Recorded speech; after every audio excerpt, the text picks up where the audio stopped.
The dance club. Leo's first reaction to the news was a spike of panic.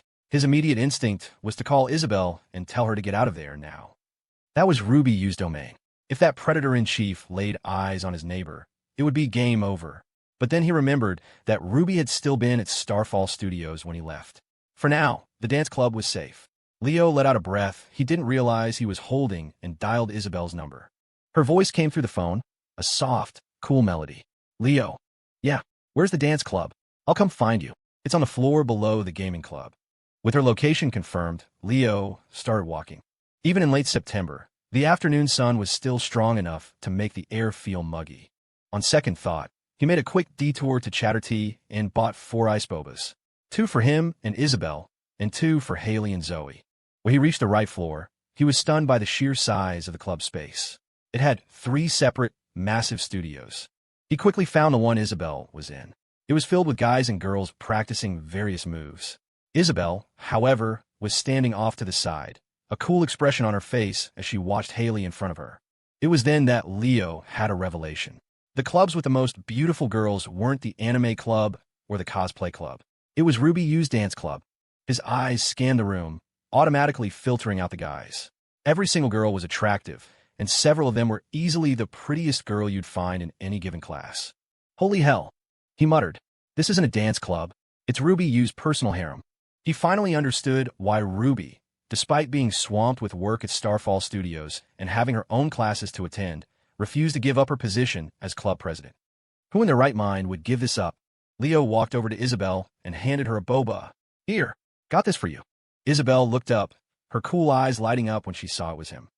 Then she lifted her chin, taking the drink with an air of detached elegance.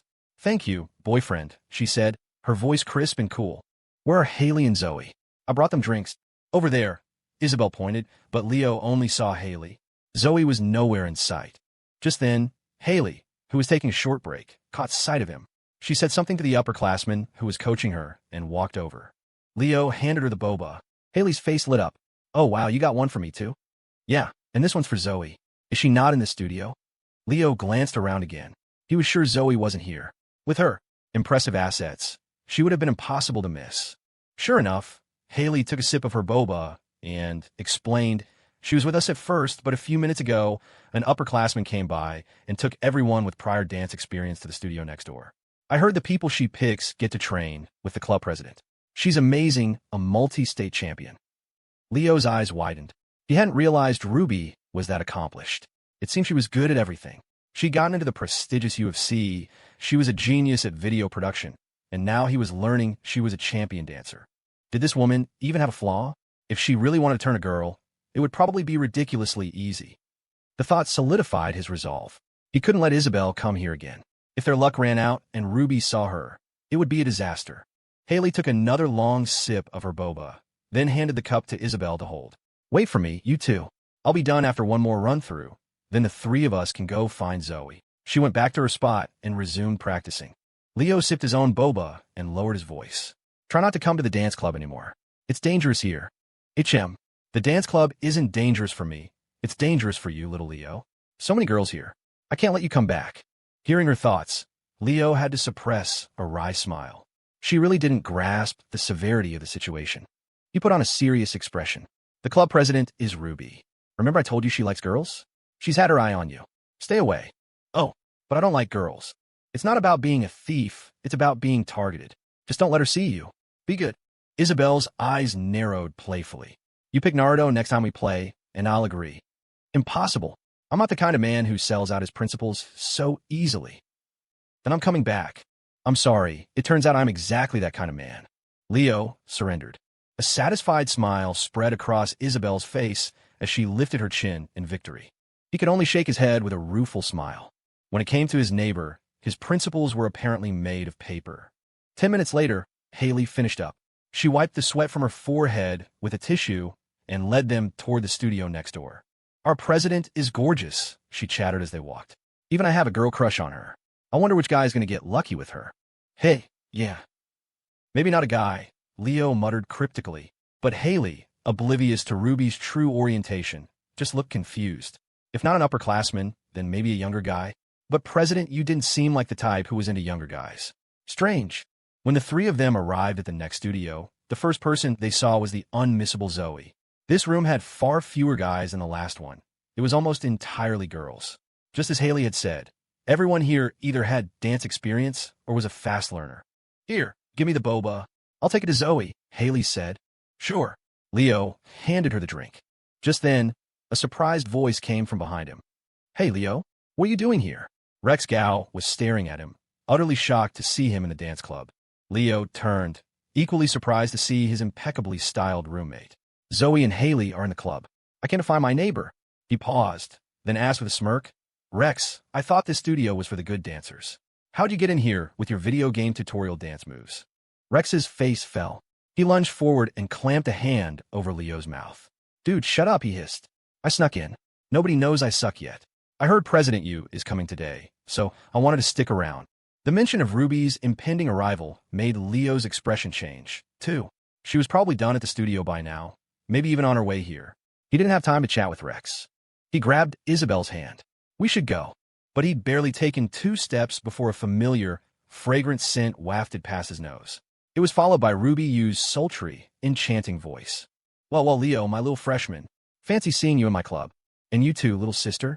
Hearing her voice, Leo's stomach dropped and his scalp tingled. So much for avoiding her. He turned to see the wine-red-haired Ruby standing there, a playful smile on her face.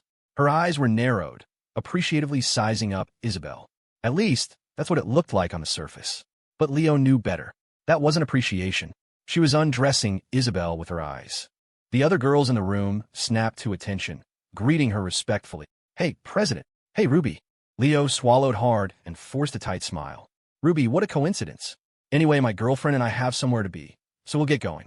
Don't rush off, Ruby cooed, grabbing his arm. Rex and Haley's eyes went wide. Leo actually knew Ruby Yu, the president of the dance club? Haley held her breath. Their relationship seemed like more than just acquaintances. Rex swallowed hard, that familiar feeling of being flexed on washing over him again. Damn it all. I worked my ass off just for a chance to see her, and Leo just knows her. You bastard. Why didn't you say anything? I wouldn't have had to embarrass myself with these robot moves. I would have just gotten on my knees and begged you. Leo quickly pulled his arm free. Ahem, you're the president. You have all these people waiting for you. Don't waste your time on us. It's fine. I have all day, Ruby said, flicking her hair back. She turned her smile on Isabelle. It's been a while, freshman. I never got your name last time. Isabelle Thornton. Even though she knew Ruby liked girls, seeing her grab Leo's arm had soured Isabelle's mood. Her voice was back to its usual frosty tone.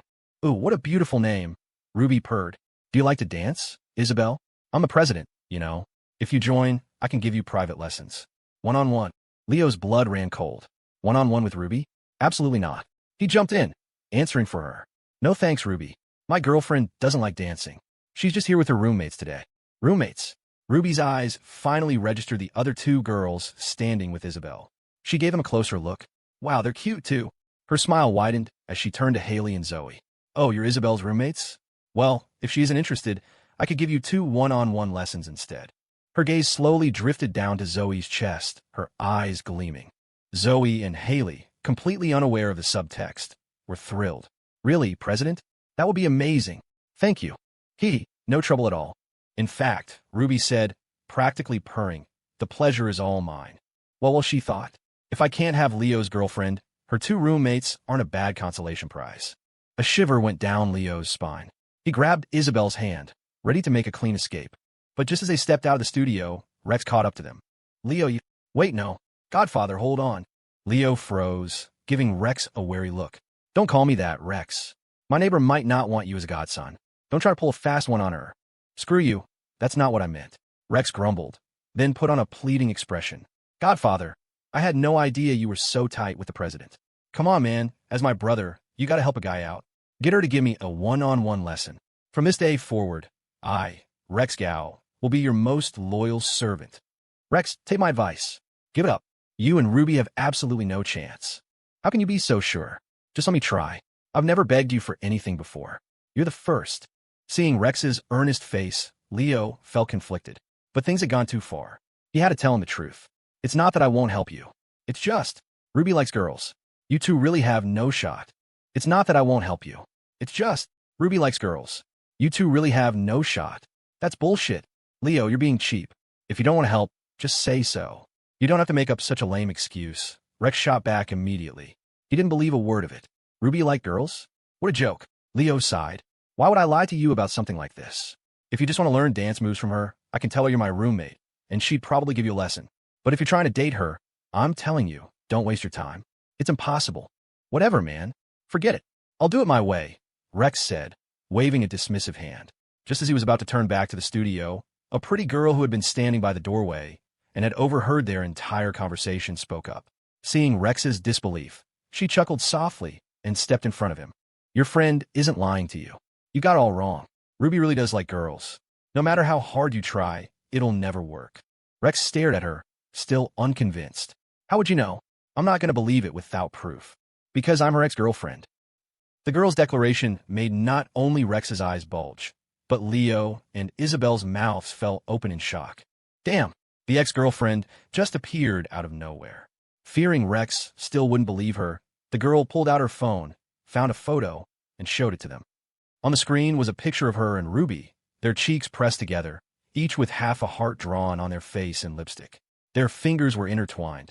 It was a level of intimacy you rarely saw, even between the closest of friends. Rex swallowed hard, the light draining from his eyes.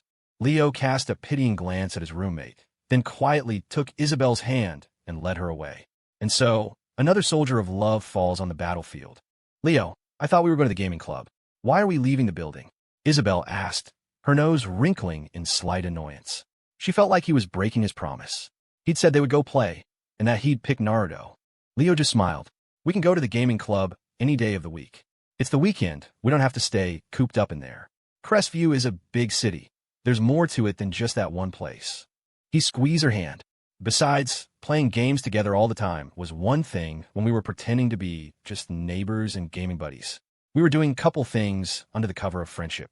Now that we're an actual couple, we should do actual couple things. Isabelle's eyes flickered, and a faint blush crept up her cheeks. So, where are we going? When we weren't a couple, we played games at a hotel. Now that we are a couple, we can still play games at a hotel. Her second thought made Leo's eye twitch and his heart hammer at his chest. Whoa, hold on. I mean, we should go to normal date spots. How did your mind jump straight to a hotel? And the playing games in that second sentence. Are we talking about the same kind of games? What has Haley been teaching you? Ahem. Actually, if she's teaching you things, she should teach you more. Leo cleared his throat, calming himself down. Let's go to Thrill Mountain. I bet you've never been. What's that? Seeing the blank look on her face, Leo grinned. You can look it up. Come on, I'll walk you back to your dorm. Change out that skirt and into some pants, then we'll head out. You don't like this skirt? Isabelle pouted, looking down at her plaid skirt. A few days ago, in one of their big lecture classes, she'd been sitting behind him and saw him repeatedly watching a video of a girl wearing a skirt just like this one. She'd ordered online that very night. So, it wasn't the skirt he liked. It was the girl in the video. The thought hit her hard, and a strange emotion flickered in her eyes. Leo saw her expression and realized she'd misunderstood. He quickly waved his hands. No, the skirt is great. Really great. I'm asking you to change because it won't be convenient for Thrill Mountain, not because I don't like it. Isabelle looked at him, half understanding, half skeptical. But I have shorts on underneath. Even with shorts, it's not a good idea. Oh, okay. Seeing how insistent he was, Isabelle finally relented and went back to her dorm to change. On her way up, she pulled out her phone and searched for Thrill Mountain. As the results loaded, her eyes grew brighter and brighter, and the corners of her mouth slowly turned up into a smile. She finally understood why he was so adamant about her changing out of the skirt. Because it's a roller coaster theme park. Isabelle had been to an amusement park once a long time ago. It was when her mother was still alive, and her father still came home often. But it was only once. After that, through elementary and middle school, whenever she heard her classmates talk about Disneyland or some new park or a terrifying new roller coaster, she felt a deep sense of longing. She never showed it, but when she got home, she'd casually mention to her father how much she wanted to go. Every time, he'd say he was too busy. He could have Lester and the bodyguards take her. But that was okay, because today Leo was taking her. A smile remained on her face as she rummaged through her closet, looking for the perfect outfit.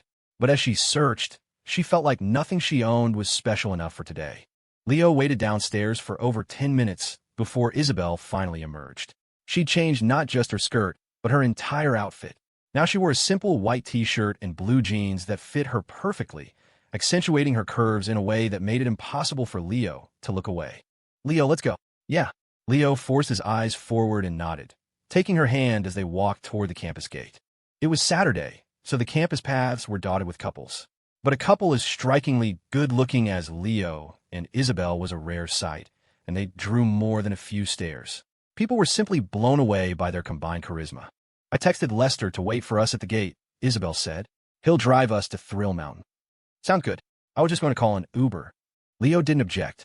Lester really did need something to do. The old man had sent him a text just a couple of days ago. Mr. Yeager, if you have a moment, please take the young miss out somewhere. I haven't seen her in over 2 weeks, and I've worked less than 5 hours this entire month. I feel guilty taking my salary of $10,000 a month. Soon, they met Lester at the gate. It had been a while. Was it just his imagination, or did the old man have a few more gray hairs? Surely not. Could he really be so worried about his young miss that he was aging prematurely?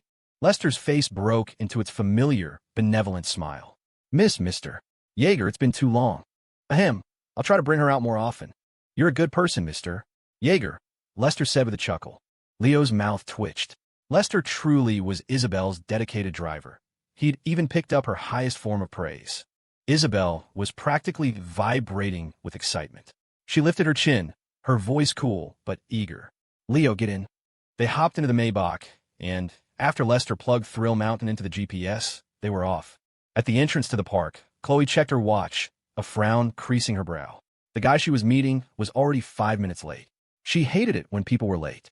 Just as she was about to pull out her phone to send an angry text, a figure appeared before her. I'm sorry I'm late, Chloe, Jamin Lee said, a charming smile on his face. I felt that for our first official date, it would be disrespectful not to bring you beautiful flowers. So I took some time to buy these. He produced a bouquet of tulips from behind his back. Chloe's annoyance instantly vanished, replaced by surprise and delight. She covered her mouth, her eyes sparkling. We're not a couple yet, so this isn't a date, she said, trying to sound stern. It's just friends hanging out on the weekend. Jamin didn't miss a beat. He'd dealt with girls like Chloe 100 times, and he'd won them all over. He offered a gentlemanly smile. You're right, but in my country, when good friends go out together, we also call a date. He wasn't worried she'd call his bluff. She didn't know the first thing about Korean customs. I originally wanted to get you a huge arrangement. It would have shown more sincerity. But considering we're going on roller coasters and drop towers, I figured it would be inconvenient. So I just got this bouquet. The next time we meet, I'll make it up to you with an even bigger and more beautiful one. Chloe nodded shyly. She wasn't stupid. She knew what he was doing. He was already laying the groundwork for their next date. It was a little forward, but she didn't mind at all. His thoughtfulness was incredibly refreshing. And among all the guys who chased her, he was easily one of the most handsome. Thinking of Leo, she felt a pang of superiority. He was nothing special compared to this. And besides, Jamin was also a UFC student. He was every bit Leo's equal. Oomph, she thought. See, Leo? You're not the only UFC guy I can get. Chloe beamed, taking the tulips from Jamin as they walked into Thrill Mountain together. Mr. Yeager, we've arrived, Lester announced, pulling up across from the park's main gate. Leo and Isabelle got out, their spirits lifting at the sight of the bustling entrance. Isabelle's eyes were shining with anticipation. Here, wait a second. I'll go get the tickets, Leo said. Okay. He jogged over to the ticket booth. With tickets in hand, he took Isabelle's hand again, and they went through security.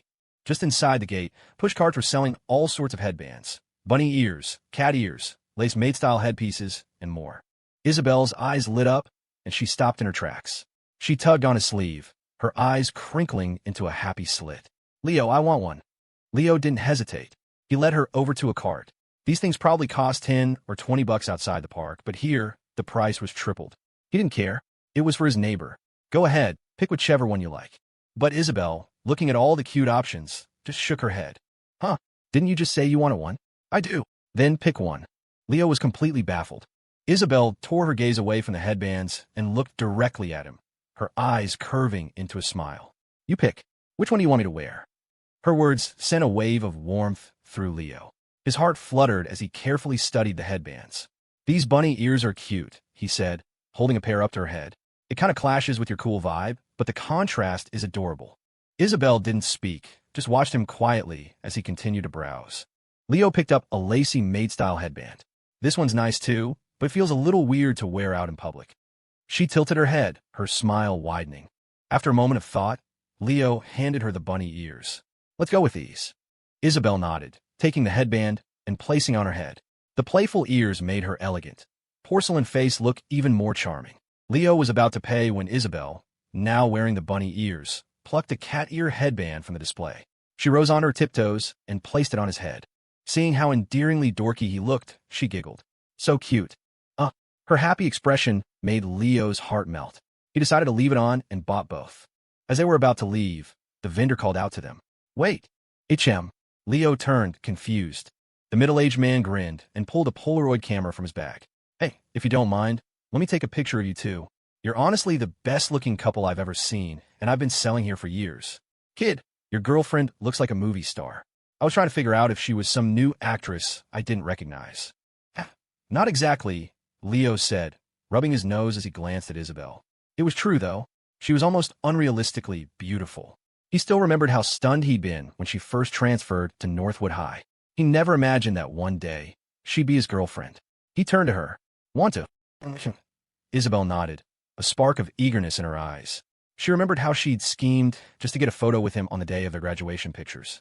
If he hadn't been a little proactive then, it might not have happened. That night, she'd had Lester take her to a photo lab to get 100 copies of that picture printed. Seeing her agree, Leo nodded to the vendor. Sure, let's do it. A Polaroid gives you the picture right away, right? You got it. The vendor backed up a few steps. Okay, hold hands and get a little closer. Yeah, just like that. Young lady, turn just a little and smile. Don't look so serious. Following his instructions, Isabelle turned her gaze from the camera and looked up at Leo, a natural smile spreading across her lips. In that instant, the vendor pressed the shutter. Click. The moment was frozen in time. A moment later, the camera ejected the photo.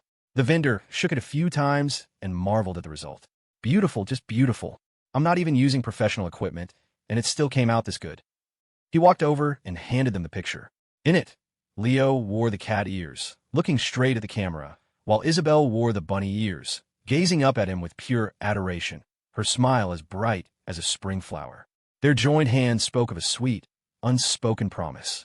Isabelle stared at the photo, her eyes glistening with emotion. She gently traced the image, her eyes welling up as if a memory had surfaced. After a long moment, she looked up at the vendor. You're a good person, she said earnestly. Your business will be very successful. The vendor laughed. You don't have to flatter me. I make enough here to support my family. I'm not about to strike it rich. He saw new customers approaching his cart and waved them off. All right, I won't keep you too. Go have fun. Business is calling. Take care of that picture. Goodbye, sir, Isabelle said, giving him a rare, heartfelt wave. She stood there for a few seconds, lost in thought, then carefully tucked the photo into her small purse. She pulled out her phone and typed out a quick message. Leo didn't see what she wrote, but he had a pretty good idea. He shot a final, meaningful glance at the vendor. The man had no idea how much his life was about to change. When Isabelle had said his business would be successful, it wasn't just a polite compliment. The vendor's business was about to do more than just well. Their first ride was the River Rush, a water coaster that required ponchos.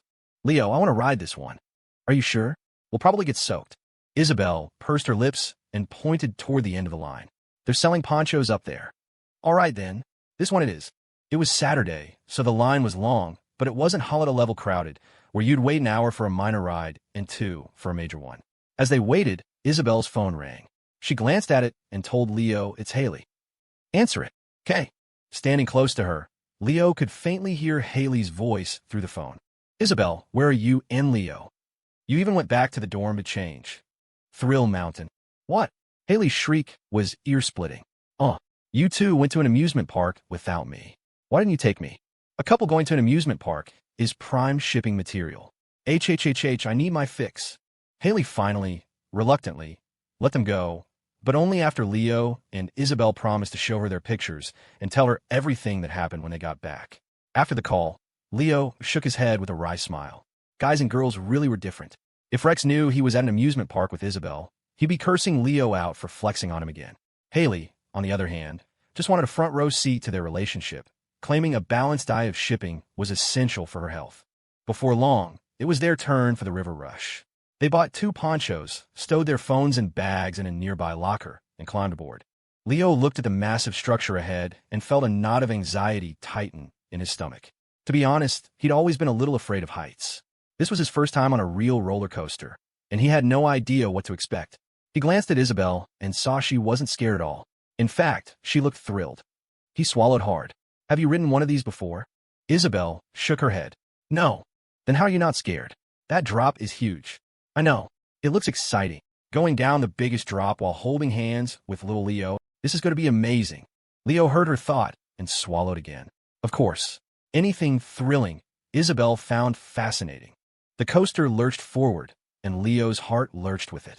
As it climbed higher and higher, his anxiety grew. He gripped the safety bar, his eyes squeezed shut, not daring to look at the ground falling away beneath him. Isabelle, meanwhile, was gazing around excitedly. When they reached the peak, the coaster paused for a heart-stopping moment. The feeling of impending weightlessness made his heart pound against his ribs. Just as his panic was about to overwhelm him, Isabelle reached out and squeezed his hand. Her warmth was a small anchor in his fear. Then they plummeted. The intense G-force ripped a scream from everyone on the ride. Oh! As the feeling of free fall hit him, Leo's eyes shot open and a massive holy shit was torn from his lungs. But Isabelle was just laughing, her hand holding his tightly. Wind roared in their ears as water sprayed up around them. The coaster hit the bottom with a thunderous crash, sending a tidal wave over the track that hammered against their ponchos. Phew! Leo exhaled, his own heartbeat roaring in his ears. He looked over at his neighbor. Her bangs were soaked and stuck to her forehead. A faint blush colored her cheeks from the adrenaline, and her eyes were sparkling. She pursed her lips, her expression impossibly cool. That was fun, Leo. I want to go again. Let's try something else. These ponchos are single-use. That was just the appetizer, he said. The Thunderbolt and Dragon's Tail are the really intense ones. Oh, how's he know all this? Has he been here with another girl before? The sudden shift in her thoughts nearly gave Leo whiplash. He instinctively rubbed his nose. I know all this because I looked up a guide online before we came. Hearing his voice, Isabelle's expression changed, her eyebrows shooting up. I didn't ask you that. How did you know what I was thinking? Leo sucked in a sharp breath. His entire body went rigid. Crap, crap, crap, crap. In his rush to head off her suspicion, he'd responded to her inner thought as if she'd said out loud. His mind raced, desperately searching for a plausible explanation. He looked at her, his voice stammering. I guessed. You said you wanted to go again, so I figured you might think this one wasn't intense enough. So I mentioned the Thunderbolt and Dragon's Tail. And then I guess you might be wondering how I knew about them, and if I'd been here with someone else, so? Isabelle narrowed her eyes, clearly not buying it. She stared at him, searching for a crack in his story. Leo's blood ran cold. If she found out the truth, it would be a catastrophe. In a desperate gamble, he decided to lean into the absurdity. He scratched his head and forced a laugh. What's the alternative? I can hear your thoughts or something. It worked. The tension in Isabelle's face eased slightly. She lifted her chin. Fine. Let's go ride those other 2 coasters you mentioned. Leo nodded quickly, a wave of relief washing over him. But he didn't miss the way her sharp eyes lingered on him, a thoughtful, calculating look in them. Chloe, I'm going to get you some water. You were screaming so loud on the coaster, it can't be good for your throat. Oh, thank you, Chloe said, beaming. She was growing more and more impressed with Jamin. He was so attentive to detail, far more than any of the other guys who had pursued her. She'd always believed that women were creatures of detail. If a guy could master those little things, it was a huge plus. Of course, he had to be good-looking and have some money first. Otherwise, the points didn't mean much. Jamin gave her a soft smile and walked over to a beverage stand. Hello, 1 iced Americano and 1 regular. As the server was making the drinks, his phone rang. It was his roommate. Hyunjun, I'm out with a girl right now. What's up? Jamin watched the server finish the drinks, a smug smile playing on his lips. I'll let you know in 10 minutes. I'm buying her a drink now. Let's see if she can have ice. If she can, I'm taking her to a hotel tonight. We'll hit the bars another time. With the 2 Americanos in hand, Jamin paid and walked back to Chloe. He didn't immediately offer her the iced one. If she couldn't drink it for reasons, and he offered it, she'd have to refuse him. He knew that even though it was a perfectly reasonable refusal from a psychological standpoint, it was a major mistake on a date. Even if you did nothing wrong, once you've been rejected, the other person subconsciously develops a sense of resistance toward you. Jamin, who had devoured books on psychology, knew this well. That knowledge was the key to his success with women. He also couldn't just ask her which one she wanted. The internet was full of memes about guys using iced drinks to test if a girl was on her period. So, he offered her the regular temperature Americano. "Chloe, here you go." "Oh, thanks." She reached for it, but just as her fingers were about to touch the cup, he pulled it back. He put on an apologetic look. "Oh shoot, I'm so sorry. I drink so much Americano that I'm used to it without sugar. I specifically asked the server to add sugar for you since you probably don't drink it often, but I think he messed up. He put the sugar in the iced one. This one's unsweetened." He paused, then delivered the subtle test. "Should I go get you another one with sugar?" Chloe just smiled, shaking her head. "Thank you for being so thoughtful. But it's okay, don't go to the trouble. We could just swap. You drink the regular one. I'll take the iced one." She can drink ice? Jamin felt a surge of triumph, but kept his expression calm. "All right, but you should still drink it slowly. Chugging ice drinks can upset your stomach." Now that he had his confirmation, he started plotting how to convince Chloe not to go back to campus tonight. He had plenty of tricks up his sleeve, but from his conversations with her, he knew she wasn't a naive girl. She had her own roster of guys. A clumsy excuse would be seen through immediately, and he'd lose his chance with this prime catch for good. He needed a flawless, logical reason. "No, no more. I can't. I really can't. Please, I think I'm going to pass out. My less auto-sucking." Leo was leaning against a railing, waving Isabelle off. After being dragged onto two of the park's most intense roller coasters in a row, he felt like his soul had left his body. Isabelle, however, was completely unfazed. Her eyes were sparkling as she looked at the other rides they hadn't hit yet. The pirate ship, the drop tower, the giant pendulum. Seeing Leo in his pathetic state, she pouted. "But it's almost dark. A lot of the rides will close soon. How about I wait down here and you go by yourself?" Is he really tapped out already? If he really can't handle it, I guess we can stop. "I can't handle it." Hearing that, Leo's back straightened instantly. His pride roared to life. A man can be anything, but he can never be incapable. And the fact that she hadn't said it out loud, but had only whispered it in the privacy of her own mind, somehow made it even more humiliating. He squared his shoulders, took her hand with grim determination, and marched toward the drop tower. "Let's go. We're riding every single one of these things today." A few minutes later, Leo's screams echoed from the top of the drop tower as it plunged and rose, again and again. The repeated G-forces felt like they were going to stop his heart. By the time he stumbled off the pirate ship, his eyes were glazed over, his face a perfect mask of "I've been thoroughly broken." As Isabelle tried to lead him back toward the drop tower for another round, he grabbed her arm, his voice hoarse from screaming. "Hey, it's getting late. By the time we get through the line, it'll probably be closed. Let's get dinner. You must be hungry after all this." To his dismay, Isabelle shook her head. "I'm not hungry yet." "Well, I am." "Oh, okay, then I'll go with you." She smiled, then did something she'd never done before. She looped her arm through his, just like any other couple. She pressed closer, and Leo froze for a second, feeling the warmth and indescribable softness against his side. Then a smile spread across his face, too. It felt good to be needed, to have someone lean on him. If he just worked a little harder, maybe one day, he could really build a home with this girl. After dark, many of the taller rides at Thrill Mountain shut down for safety reasons, and the crowds thinned out. But the park came alive with light shows and live performances, with costume staff members posing for photos. Leo and Isabelle found a restaurant and chose a table outside. His legs were still trembling from the thrill rides and hadn't recovered. "You sit and rest," Isabelle said softly. "I'll get the food. Thanks. I owe you one," he said with a weak smile. He couldn't believe it. He, Leo Yeager, had been defeated by a bunch of amusement park rides. He had less stamina than his neighbor. It was dinner time, so the restaurant was packed. Most of the tables were large enough for 4, so latecomers were looking to share with couples who had already been seated. Just then, a familiar figure sat down across from Leo. "Hi, excuse me. Do you mind if we share this, hey?" "Leo." Leo looked up, and his expression instantly soured. Chloe. Seeing Chloe, in a full face of makeup, was the last thing Leo had expected. He didn't think he'd seen her since that graduation party. He had assumed their paths would never cross again. He certainly never imagined they'd meet like this. Chloe was just as surprised. A smile spread across her face. "I thought your back looked familiar." "It really is you, Leo." Her eyes flickered to the Chanel bag resting on the seat across from him. She immediately knew he was here with Isabelle. "Perfect. Since we know each other, we can all share a table. There are only 2 of us." Leo frowned. Who the hell said we know each other?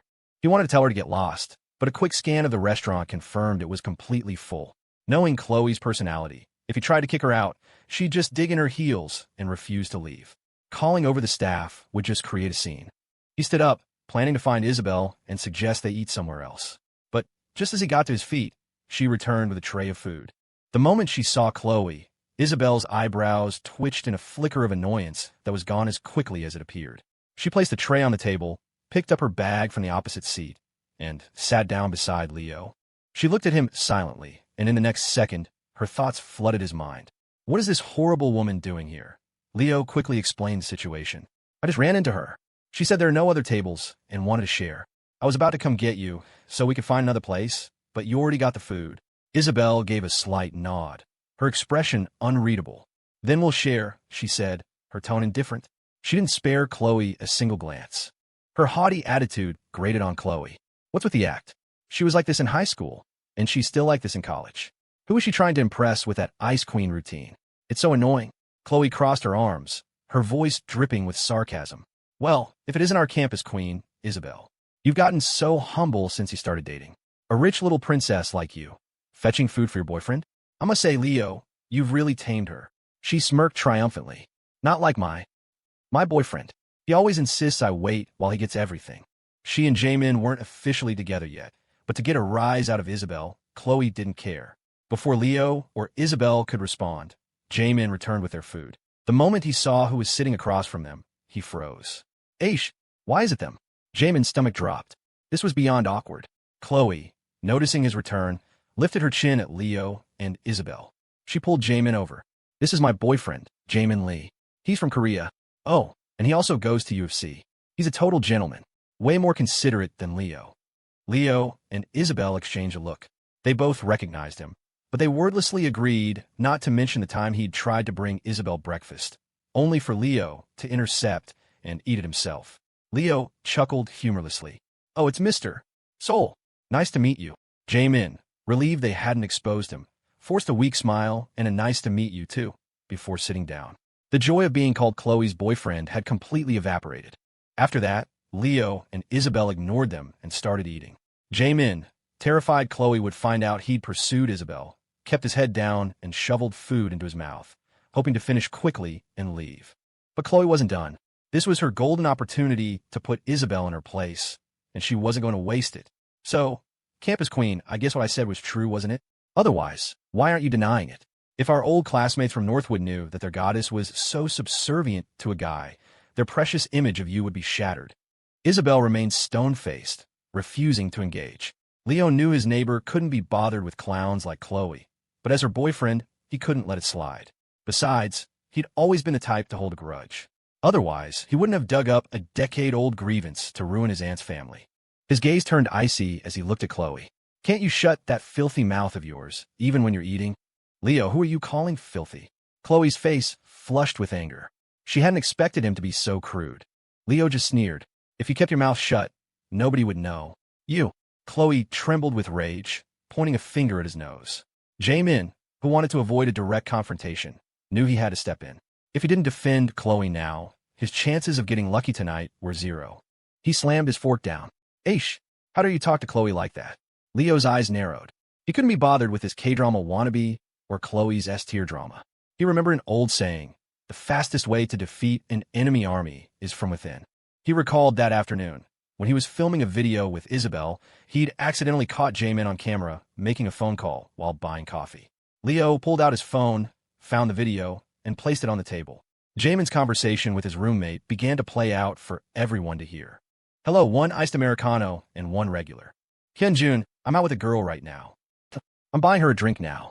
Let's see if she can have ice. If she can, I'm taking her to a hotel tonight. We'll hit the bars another time. Leo played the entire unedited clip of Jamin's phone call. Life was full of coincidences.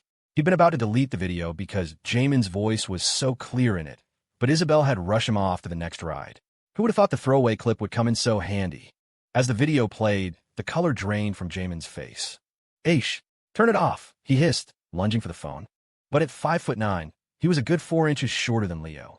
The size difference was obvious. He never stood a chance. Chloe listened to every flippant word, her expression growing darker by the second. Leo, immensely satisfied with their reactions, let out a dry cough and said with feigned seriousness, Hey, I'm absolutely not trying to break you two up. Believe me. On the contrary, I'd love to see two delightful people like you stay together forever. Spare the rest of us.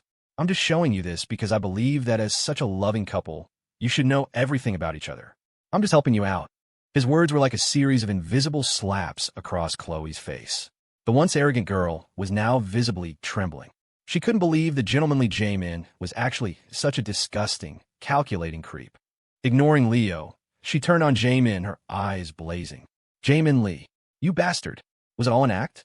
All of it?" Her voice cracked. "You pathetic one-track-minded pig.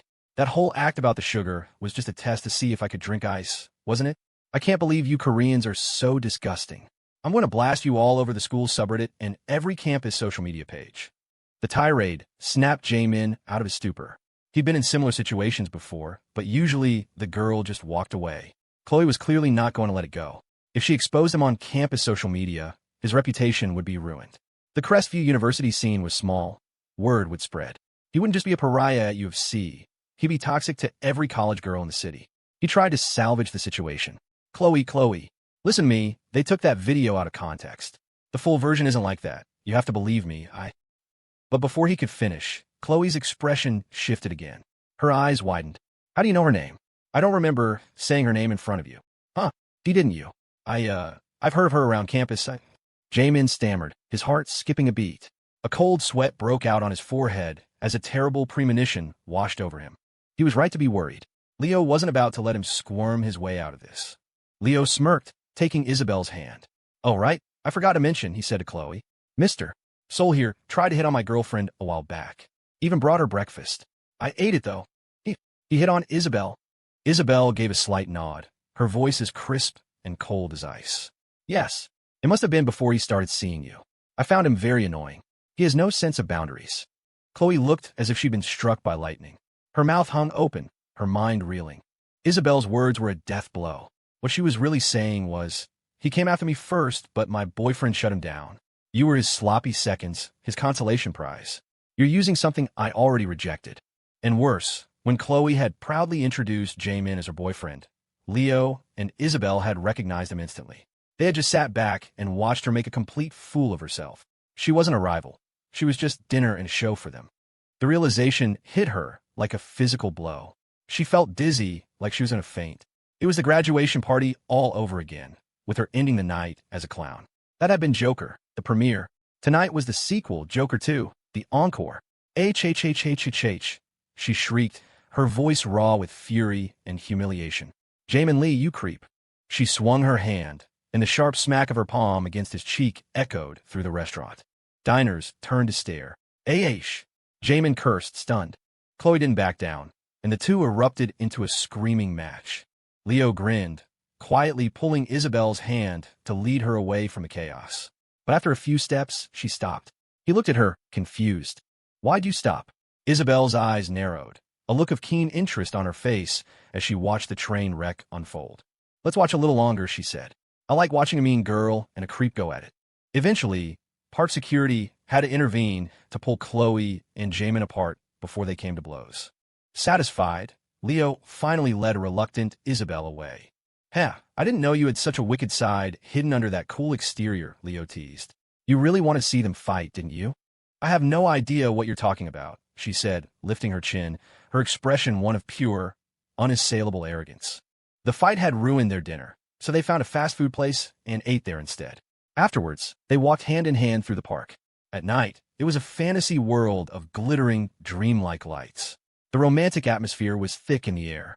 A gentle breeze stirred Isabelle's hair, and her eyes sparkled in the glow of the park. Leo looked at her, his heart full. Isabelle pointed toward a carousel, bathed in colorful lights, with only a few couples in line. "Leo, let's ride the carousel." "Finally, something that won't try to kill me," he joked. It was only then that a thought occurred to him. Most couples had pet names for each other. He called her my neighbor or my little rich girl. But ever since she'd moved in next door, she had always called him by his full name, both out loud and in her thoughts, sometimes adding a little in her mind. He'd never found it impersonal, though. The way she said Leo gave him a sense of peace and security that no one else could. They each climbed onto a horse. As the music began, the carousel started its gentle, rhythmic rise and fall.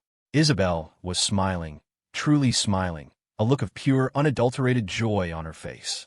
In that moment, it seemed she had forgotten all her troubles, all the lonely years of being neglected by her father. Seeing her so happy, Leo's own lips curved into a smile. The studio is officially up and running, he murmured to himself. The first account is established, and we're already in talks for ad partnerships. Once the revenue starts coming in, we can launch the second, third, and fourth accounts.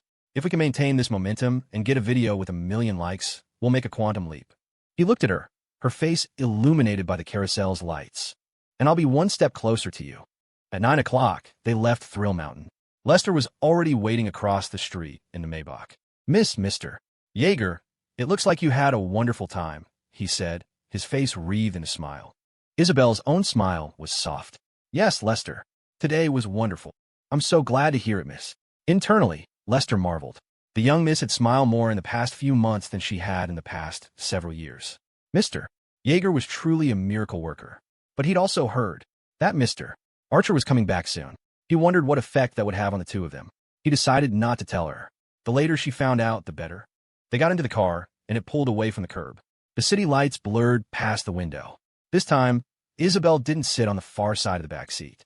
She sat close to Leo, a contented smile on her face. Exhausted from the long day, she closed her eyes and leaned her head against his shoulder. Soon, her breathing evened out, and she fell asleep. Leo sat perfectly still, tilting his shoulder slightly to make her more comfortable. He gazed out at the passing nightscape, a feeling of profound happiness washing over him.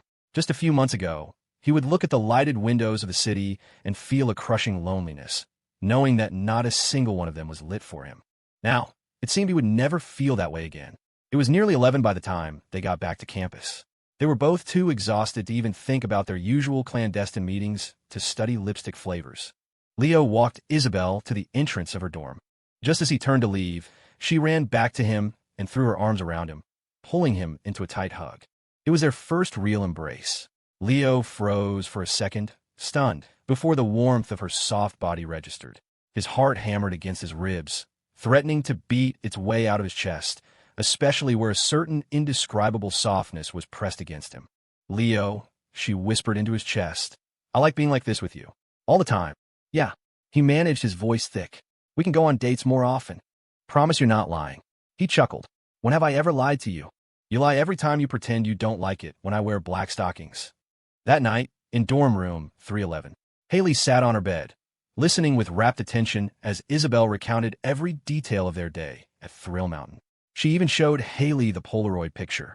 Haley listened and looked, her face growing redder and redder, her eyes filled with a dreamy, satisfied expression, like a fat, happy orange cat. Ah, you two used a tag team combo move to utterly destroy that little snake and Mr. K-drama. So sweet. It's too sweet. My sugar levels are off the charts tonight. Meanwhile, in dorm room 415, Rex was backed into a corner of his bed, hands clamped over his ears, a look of pure agony on his face. He wanted no part of Leo's story. But Leo was insisting, forcing him to listen to every detail. Rex's face was turning beet red, his eyes growing more hopeless by the second, like a husky that had been mentally broken. Ah, Leo, you dog, I don't want to know what you two did. Shut up. I'm being flexed to death. I'm so tilted, I won't be able to sleep tonight. After an exhausting but thrilling day with Isabelle at Thrill Mountain, Leo slept like the dead, not waking up until noon. He'd expected to see his phone flooded with messages from his good neighbor, demanding another day of fun. Instead, when he finally unlocked his screen, there were only 2 short texts sent a couple of hours ago. Leo, I'm heading to the library with Haley and the others to study today. Won't be bothering you. Winky face. Here's Lester's number. If you need to go off campus for anything, just give him a call. Leo, still groggy, stared at the messages, his brain struggling to catch up. Weird. She's not demanding I take her to the gaming club's private room, and I don't think I got a chance to find out what her lipstick tasted like yesterday, either. Strange, very strange. He shook his head, not overthinking it, and hopped out of bed to head to the bathroom. It wasn't until he was brushing his teeth that his mind cleared and the pieces clicked into place. A warmth spread through his chest. Isabelle was a diligent student. She took meticulous notes and paid attention in every class. People like that didn't usually need extra weekend study sessions at the library, especially not the ones who were already acing everything. So, she knew he'd spent the entire day with her yesterday, barely glancing at his phone to handle work for the studio. She was being considerate, telling him she had her own plans, so he could focus on his own work without feeling guilty. At first, it was just a hunch, but the second message confirmed it. Why else would she suddenly send him Lester's contact info, a number she'd never offered before, and tell him the driver was at his beck and call? A smile touched the corners of his lips as he rinsed his mouth. You silly girl. You could have just told me directly. But no, you had to let that cool girl persona get in the way, making everything so complicated. He mumbled to himself, but he wasn't annoyed in the slightest. In fact, he found it ridiculously endearing. When he walked out of the bathroom, Rex Gao, who was at his desk, immediately slapped on his headphones and stared intently at his monitor. After the epic flex Leo had pulled on him last night, Rex had barely slept a wink. Rex, what's with you? You look like you've seen a ghost. Get lost, Rex grumbled, a cigarette dangling from his lips. You're worse than a ghost. What did I ever do to you? You had to flex on me that hard? I'm still recovering. Since discovering Ruby, you wasn't interested in guys, Rex had abandoned all hope of joining the dance club. He'd reverted to his reclusive gamer self, wallowing in despair. His plan to duo queue with Felix had also been shot down when Felix announced he had a sweet duo queue session planned with Cece. Poor Rex had been hit with a double whammy. Leo chuckled. All right, I'll stop messing with you. You just want a girlfriend, right? You're not going to find one sitting in here playing games all day, unless you're like Felix, and okay with a long-distance thing. Rex pouted. You think I haven't tried? It's impossible to get a girl's number on campus these days. It's like nobody wants a date. It's not that they don't want to date. It's that you walk up and immediately ask for their number. Anyone can see you're just trying to get a date. It's too aggressive. Even if you're decent looking, they're probably going to turn you down. TCH, you got an answer for everything. So if gaming doesn't work and being direct doesn't work, what am I supposed to do? Leo squinted, stroking his chin. I didn't say meeting people in person is impossible. I said your method is too aggressive. You need to change your strategy, find a way to ask for their number that doesn't scream, I want to date you. Like what? I saw that Chatterty on campus is hiring part-timers. 12 hours during the week, 8 hours a day on weekends. You're not doing anything on weekends anyway. And on weekdays, you're just sleeping or gaming. Why not give it a shot? Rex looked skeptical, so Leo laid it out. First, there are girls working there. You can get their numbers just by being co-workers. Second, you can create a group chat for the shop. Every time you serve a customer, tell them to join the group for exclusive discounts. They'll have to add you as a friend to get invited in. Boom, you've got their numbers. Rex's jaw dropped. He stared at Leo, completely stunned. Holy crap, a part-time job can be used like that. Damn, Leo, you're a genius. That might actually work. Give it a try. Even if you don't get any numbers, you'll at least make $1,000 or $2,000 in spending money. Rex waved a dismissive hand. I don't care about the money. A couple grand is nothing to me. With that, he ripped off his headphones, shut down his computer, and practically sprinted to the bathroom to wash his hair. He was ready to go apply right that second, hoping he could start the same day. Leo just smiled and headed out, making his way to the Fletcher Arts and Design Building, home of Starfall Studios. They were shooting a new video today, so Ruby, Quinn, and the rest of the production crew were out on location. The only person in the studio was Sean Shao, who wasn't involved in the technical side of things. Sean was sitting on the couch, phone in hand, the screen still on the call-ended page. He looked up, a little surprised as Leo walked in. Leo, what are you doing here? Ruby and the team are out shooting. You can head over to the location if you want. Haha, I'm like you, Sean. Not much help on the technical side, so I wouldn't be much use on set. Sean blinked. So, you came here to see me? Yep. Leo cut straight to the chase. Sean, the pre-Thanksgiving ad season is less than a week away. Once the holidays kick in, social media traffic is going to explode. Any videos we post, then will get way more views than usual. I know. I've already told Ruby and the team they need to finish shooting and editing in a single day. That's the only way we can shorten our release cycle for the holiday rush. Leo shook his head with a small smile. Everyone's going to be thinking about a faster release cycle. I'm here to ask you about something else. How are the ad partnership talks going? When the holiday season hits, like I said, traffic is going to skyrocket. If we have sponsored content or product placements in our videos, then the exposure for our advertisers will be massive. We can leverage that to demand higher ad fees later on. Ad partnerships. Sean's eyes widened in understanding. He held up his phone. I was thinking about that too. I was just on the phone with a few potential advertisers. He paused, his expression turning grim. But our account is still new, and it's tough to monetize this kind of narrative content. A lot of brands are hesitant to work with an account like ours. But when they do partner with us, we'll make more, Leo countered calmly. Our videos are several times longer than those 15-second comedy clips, which justifies a higher price. Sean nodded in agreement. True, but it's still tough to land deals at this stage. My family has some connections, though. I had my aunt pull some strings, and she got me the contact info for a project manager at a big ad agency. And by a lucky coincidence, they have an office right here in Crestview. That's great. Leo's face lit up. We don't even have to do it over Zoom. We can just take the manager out to dinner and seal the deal. But Sean just gave a wry smile. That's what I thought. I called a little while ago, but I got his assistant. The assistant said I had to talk to him privately first, and then he'd decide whether to pass it up to his boss. He said the only time he's free is tonight. Otherwise, we'd have to wait until next week. But my girlfriend is having minor surgery today, and I really can't. Ugh, with the holidays right around the corner, I'm stressing out. Leo finally understood the worried expression on Sean's face when he'd walked in. He pursed his lips and said lightly, "It's not that complicated, Sean. You go be with your girlfriend. Let me handle the meeting with the assistant. Just give me his number, I'll go." You?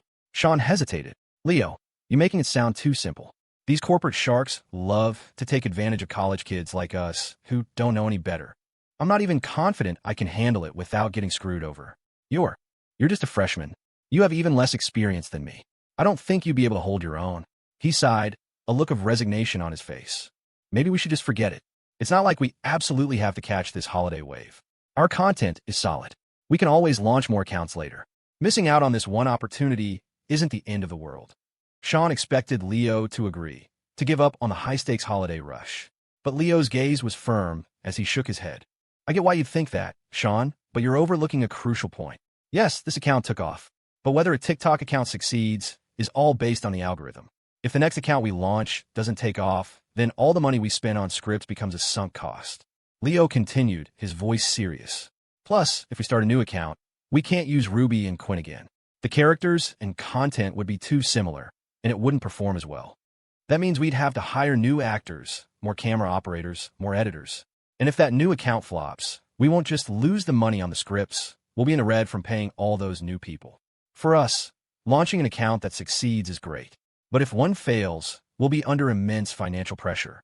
If we can't handle it, Starfall Studios could die before we even get our second or third account off the ground. He took a deep breath. That's why we have to seize this opportunity. We need to get that first ad revenue in as soon as possible. Otherwise, launching new accounts will be delayed indefinitely. I know you're worried I'll get taken for a ride, but don't forget, Kevin and I ran an account before this. We landed plenty of brand deals, and we negotiated them all ourselves. Oh, and I forgot to mention, I know a really good lawyer. I can have him look over any contract before I sign. Sean listened quietly, a thoughtful frown on his face. He knew Leo was right. The pre-Thanksgiving season was a critical turning point that could make or break the studio. After a long moment, Sean spoke. I understand all that, Leo. I just don't want you getting into trouble over this deal. But since you're so determined, I'll give you the number. Just be careful. If it seems shady, walk away. We can always grow the studio more slowly. Leo nodded firmly, his eyes full of confidence. Don't worry, Sean. I've got this. Sean sent him the assistant's contact info, gave him a few more words of caution, and then rushed off to the hospital. Watching go, Leo let out a soft sigh. Grow more slowly? Maybe Sean and the others could accept that, but he couldn't. He needed the studio to grow faster. Much faster. As soon as he had the assistant's number, Leo called him. They agreed to meet at 8 p.m. at a restaurant about 5 miles from campus. After hanging up, Leo checked the time. It was barely 3. He had hours to kill. He grinned and pulled out his phone to text Isabelle. Hey, purely platonic good neighbor. What ya doing? A reply came back almost instantly. First an angry emoji, then a message. You're a jerk, Leo Yeager. You kiss me, and then call me a purely platonic good neighbor. Hee, just kidding. I'm at the library with Haley. I'll be good. Leo had just stepped out of the Fletcher building. He was about to type something else, but then an idea struck him. A surprise would be better. He walked over to Chatter Tea, bought 3 milk teas, and headed for the university library. Classes had been in session for over a month, and this was his first time setting foot in the place. He was kind of failing at the whole college student thing. The path to the library took him right past Isabelle's dorm. Out of the corner of his eye, he spotted someone who had no business being there. Haley Xia? Huh, I thought she was at the library with Isabelle. Haley was standing outside the dorm in her pajamas, her hair a mess, looking like she'd just rolled out of bed. In front of her was a delivery driver in a yellow uniform. It was obvious she had woken up just to grab her food. Leo's brow furrowed. He realized what was going on. Instead of calling out to her, he quickened his pace toward the library. The moment he stepped inside, a wave of scholarly silence washed over him. Even on a weekend, the place was packed. Students sat with their heads bowed over books and laptops, and he could hardly see anyone slacking off. Damn, this really is CPI, he thought. On TikTok, you always see people turning the library into a date spot. He scanned the first floor for Isabelle, but didn't see her. He went up to the second. After another careful look, he still couldn't find her. Is she really even here? He wondered. Just as he was about to head up to the third floor, he finally spotted her distinctive, elegant back in the farthest corner of the second floor. The bookshelves had hidden her from view when she'd gone to grab a book. Quietly, Leo circled around and came up behind her. He didn't say anything, just stood there for a moment, observing. Just as he'd suspected, Isabelle had lied. Haley wasn't there. It was just her, alone in the corner, leaning back peacefully in her chair with a thin book in her hands. She looked like a fairy who had stepped out of a painting. But it was easy to see that she was lonely. A complicated feeling stirred in Leo's chest. He knew why she'd lied. Growing up with a neglectful father and a lonely, friendless childhood had made her accustomed to solitude. She knew he had work to do, so after he'd spent a day with her, she had thoughtfully given him space, even telling a white lie so he wouldn't worry. She was too considerate. So considerate it was heartbreaking. The softest part of his heart ached.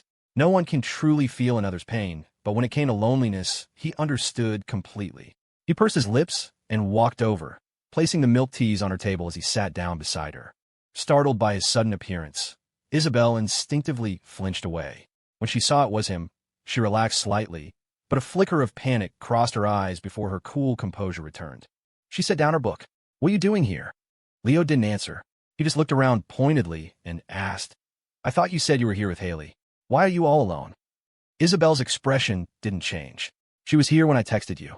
The dance club sent her a message, so she had to leave." "Really?" Leo let out a soft TSK.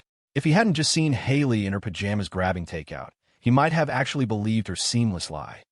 He stopped beating around the bush and looked directly into her eyes. "I know Haley wasn't here today. It's just been you the whole time, hasn't it?" he said softly. "You don't have to be like that with me. If you miss me, you could just tell me. If you want to see me, just say so.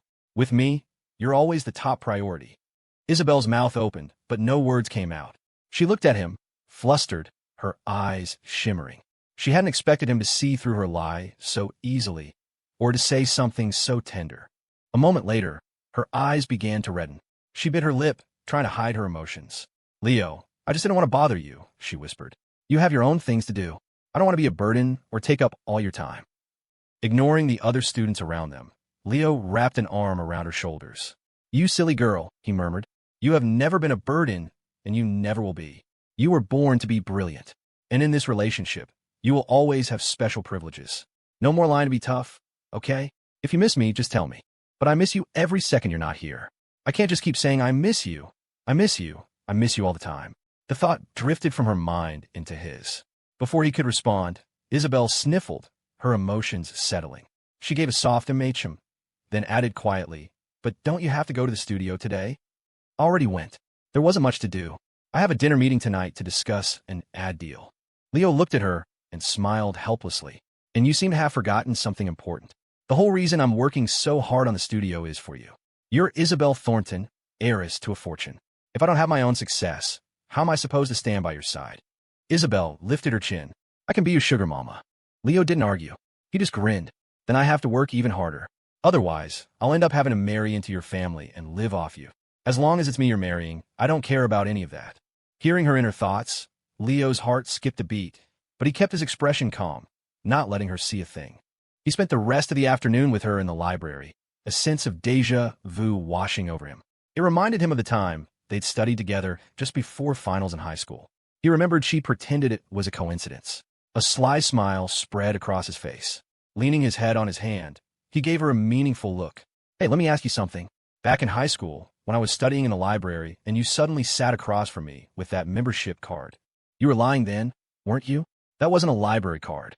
It was a membership card," she admitted, not even trying to hide it, a playful smile on her face. "Just not for that library." Leo snorted. "I knew it. You've had designs on your good neighbor for a long time." "I've had designs on you since the day I moved in next door," she hummed back, clearly in a good mood. It was the first time she'd ever admitted it out loud. Seizing the opportunity, Leo pressed further. I've always been curious, though. Before you moved to the Maplewood, we barely spoke in class. Why were you so interested in? Before he could finish, Isabelle pointed out the window. Leo, someone's eating cotton candy. I want some. Huh. Leo looked outside and saw a few couples walking by with fluffy clouds of cotton candy. He wasn't an idiot. He knew she was changing the subject. He didn't push it. Instead, he took her hand, and they left the library to find out where to buy some. At 7 p.m., after dinner at the campus cafeteria, it was time for Leo to head to his meeting. Isabelle grabbed his arm, her cheeks puffed out. Let Lester drive you. I already told him to wait at the main gate. You really don't have to trouble him, Leo sighed. But since Lester was already there was no point in arguing. After saying goodbye to Isabelle, he walked to the school entrance. Sure enough, the imposing black Maybach was parked by the curb. As he approached, Lester got out, his face fixed in its perpetual smile. Mr. Yeager, Ms. Thornton has already informed me. I'll take you where you need to go. Lester, how come you always look so happy to be working? Leo asked, rubbing his nose. The smile on the older man's face wasn't just professional courtesy. It was genuine. Lester chuckled. Of course. Serving the young miss and you, Mr. Yeager, is the best part of my day. Once in the car, Leo gave Lester the address. About 40 minutes later, they arrived on time. The assistant's name was Jian Zhang, and he'd said on the phone that he knew what Starfall Studios was looking for, and they would discuss the details over dinner. Looking at the restaurant, Leo realized it was an expensive place. He was a little surprised that Jian would treat their meeting with such importance. He called him again. Mr. Zhang, I'm downstairs. Oh, great. Come on up. I'm in private room 206. Just tell the host. Okay. After hanging up, Leo frowned. He heard other voices in the background, 2 or 3 people besides Jian. Weren't they supposed to be meeting alone? Still, he had the host lead him to room 206. The moment he opened the door, a cloud of smoke hit him, making him cough. Inside, a pot-bellied middle-aged man stood up, grinning. Leo, right? Come in, come in. I know I said it would just be the two of us, but I figured, since your studio is looking for ad deals, why not introduce you to a couple of my friends? They're in the business, too. That way, even if you don't go with my company, you have other options, right? Jian Zhang motioned for Leo to sit next to him and introduced the other 3 men at the table. Thank you, Mr. Zhang. You really didn't have to, Leo said graciously. None of that, Mr. Zhang stuff. Just call me Jian. He then ordered a bottle of Maodai and started pouring shots. Leo didn't want to drink, but he was the one asking for a favor. In a business setting like this, refusing was not an option. He gritted his teeth and drank. The dinner dragged on for 2 hours. Leo's head was swimming, but no one mentioned the ad partnership. Every time he brought it up, Jian would wave him off with, let's get happy first, then we'll talk business. Around 10, as Leo stumbled out to use the restroom, he got a call from Lester. Leo, about to relieve himself, was slightly surprised to see Lester's name on his caller ID. He hadn't expected the driver to call him directly, but then he figured Isabelle must have put him up to it. Hello, Lester, what's up? Mr. Yeager, I'm waiting for you downstairs. Please let me know when you're finished. If you need assistance, I can come up and get you. I'm fine. I can manage on my own. It should be over soon. Tell Isabelle not to worry. To his surprise, Lester chuckled. You misunderstand, Mr. Yeager. I don't believe Ms. Thornton is aware that you're drinking. I called on my own initiative. I was concerned you might not be able to handle this kind of situation alone. Leo was stunned. Lester had called on his own. His head was already buzzing from the alcohol, and he didn't have the mental capacity to think about it. Okay, Lester. Thanks, I appreciate it. Then I won't disturb you any longer, Mr. Yeager. After hanging up, Leo stared at his phone for a few seconds before hurrying to the restroom and returning to the private room. Jian Zhang and the others were leaning back in their chairs, contentedly picking their teeth. Leo, go ahead and settle the bill with the server. You can really hold your liquor for a young guy. Uncle Jian here will have to introduce you to some big shots. Oh, right, you should exchange contact info with these guys. The 3 other men readily gave Leo their numbers. Leo glanced at Jian, but didn't say anything. Although he hadn't made much progress on the studio's partnership, he had met 3 other industry contacts. That would definitely be helpful for Starfall Studios down the line. But he knew he had to lock this deal down before the holidays. Jian, he began about what we discussed for the studio. Do you think you'll have time in the next few days? We're in a bit of a special situation, so I'm really hoping to get this partnership finalized before the holiday rush. If you're free, we could meet up and talk specifics. Then you could pass the project up to your manager. Jian agreed without hesitation. Don't worry, little brother. Tomorrow. We'll talk about it tomorrow. Great. With Jian's promise, Leo finally relaxed. Soon after, Jian and the others called for their Ubers and left. Leo, being the last to leave, paid the bill. It came to over $600. The amount made him wince. In high school, that would have been his food budget for an entire semester. The moment he stepped outside, the cool night air hit him.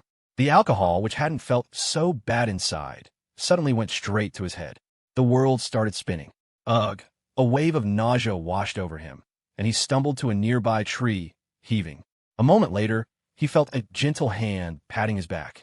A tissue and a bottle of water were offered to him. "Mr. Jaeger, drink some water. It will help." Leo turned his head with difficulty. It was Lester. Lester, you've worked hard, Mr. Jaeger.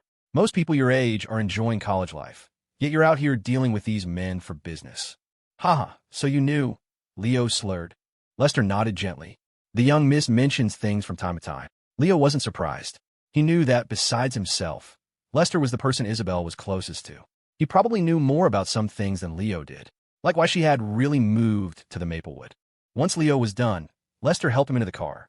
To keep him from getting sick again, Lester drove exceptionally slowly, avoiding any sudden stops or turns. In the back seat, the world spun faster and faster. Leo closed his eyes and, within moments, passed out. Seeing him in the rearview mirror, Lester thought for a moment and decided to call his young miss. "Lester, did you get Leo?" The moment the call connected, he heard the urgency in her voice. Lester gave a wry smile. Mr. Jaeger drank quite a bit tonight. He just threw up and passed out in the car." "He passed out?" "Yes. Miss, perhaps I shouldn't take him back to the dorm. I could take him to my place for the night. In his condition, he might get sick again. I can look after him there." Lester expected her to agree immediately. It was a sensible suggestion, and she trusted him completely. Instead, Isabelle's reply was firm and absolute. "No, you will not take him to your place." Lester was taken aback. "Miss, then, bring him to the CPI main gate. I'll meet you there." "Very well, miss. We should be there in about 20 minutes. In dorm room 311, Isabelle, who had already washed up and was ready for bed, shot up as soon as she hung up the phone. She threw off her pajamas and started changing. Haley Xia, who was doing a face mask, watched her friend dash around the room. "Isabelle, it's so late. Are you going out?" "MHM." Isabelle nodded, not slowing down. After getting dressed, she bent down to put on her shoes, then hesitated. She looked at her socks, thought for a moment, and took them off. She pulled out a pair of sheer, thigh-high stockings and slipped them on before finally putting on her shoes. "Haley, I might not be back tonight." With that, she ran out of the room. The other 3 girls in the room stared after her, stunned. Haley was the first to speak. "What was that about?" Isabelle gets one phone call, and suddenly she's rushing out the door and not coming back. Is she spending the night with Leo? Zoe Chang's eyes went wide. But Jessie Chow shook her head. "I don't think so. I don't think they're at that stage yet. If they were, they could have just not come back after the amusement park yesterday." The 3 of them fell silent again, wondering what on earth could make the ever-composed Isabelle Thornton lose her cool so completely. Lester pulled the car up to the main gate of Crestview Polytechnic. From a distance, he could see his young miss pacing anxiously. He parked, got out, and opened the rear door. Leo was sleeping quietly in the back, his brow slightly furrowed. "Miss, I believe Mr. Jaeger was drinking whiskey." Isabelle lifted her chin with a little humph. "I know. Of course it was whiskey. He wouldn't have passed out from drinking beer." "Miss, are you still planning to take him back to his dorm? If so, I can help you carry him. It's a long walk to the men's dorms." Isabelle shook her head. "That won't be necessary." "Then, Lester, your shift is over for today," she said, cutting him off, her eyes narrowed. Seeing her expression, Lester understood immediately. He nodded. "Very well, miss. Call me if you need anything." Without another word, he helped Leo out of the car, transferred him into Isabelle's care, and drove off. Once the Maybach had disappeared into the night, Isabelle looked at Leo, who was now leaning heavily against her. A mischievous smile danced on her lips. "Oh, Leo, you're the one who got drunk. Tonight, I'm not holding back. 1 king-size bed, please." The hotel receptionist looked up, her eyes widening at the sight of the impossibly beautiful girl holding up a barely conscious guy. She'd seen it all working the front desk. She'd seen old, pot-bellied men checking in with young girls who were completely passed out. She'd seen handsome gigolos with women old enough to be their mothers. She'd even seen average-looking guys with stunningly gorgeous girlfriends. But in all her years, she'd never seen this. A girl this beautiful checking in with a guy who was dead drunk. Was this the legendary role reversal? Were guys getting taken advantage of now? Damn it, is no man safe? "Hello. 1 king-sized bed, Isabelle repeated, thinking the receptionist hadn't heard her. The receptionist, snapping out of her internal monologue, quickly put on a professional smile. Of course. I'll just need to see both of your IDs, please. Isabelle efficiently produced their IDs, her gaze nervously flickering back to Leo. The receptionist processed the check-in, her mind already composing a text to her group chat. OMG, you guys will not believe what I just saw at work. With the room key in hand, Isabelle struggled to guide Leo toward the elevator. He was a dead weight, reeking of alcohol. It was a strain, but there wasn't a hint of complaint in her eyes, only a gentle determination. Inside the elevator, she finally caught her breath. Looking at Leo's peaceful face, she couldn't help but smile. Once in the room, she carefully laid him on the bed, taking off his jacket and shoes. She sat on the edge of the bed for a moment, wiping a bead of sweat from her forehead. She looked at him, her eyes filled with love, and gently stroked his face. "You idiot," she whispered. "You don't have to try so hard. I'd love you whether you were rich or not." Though he was drunk, Leo wasn't completely unconscious. He could still sense movement. As her fingers brushed against his cheek, his hand shot out instinctively, grabbing at the air. He felt something soft, followed by a faint whimper. A familiar, comforting scent filled his senses, and he pulled the thing in his arms closer. "He's grabbing me." A blush crept up Isabelle's cheeks, but she was already trapped in his embrace. A mix of shyness and delight flickered in her eyes. She tried to squirm away, but his grip was too tight. With a resigned sigh, she settled against him. Aside from kissing, this was the first time they had ever been this close. She lay quietly in his arms, listening to the steady beat of his heart, a profound warmth filling her. Her mind drifted back through all the little moments since they'd met. "It was so long ago," she murmured softly. "You don't even remember." She snuggled closer, content. But after a moment, she pouted, no longer satisfied with just cuddling. She wriggled free and managed to sit him up. She opened a bottle of water and held it to his lips. "Leo, open up." MMPH.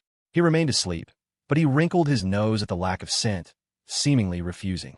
Isabelle's eyes narrowed. "Be good. Open your mouth." This time he actually did. After he'd taken a few sips, she smiled in satisfaction and laid him back down. Then she slipped off her own shoes, tiptoed to the wall, and switched off the lights.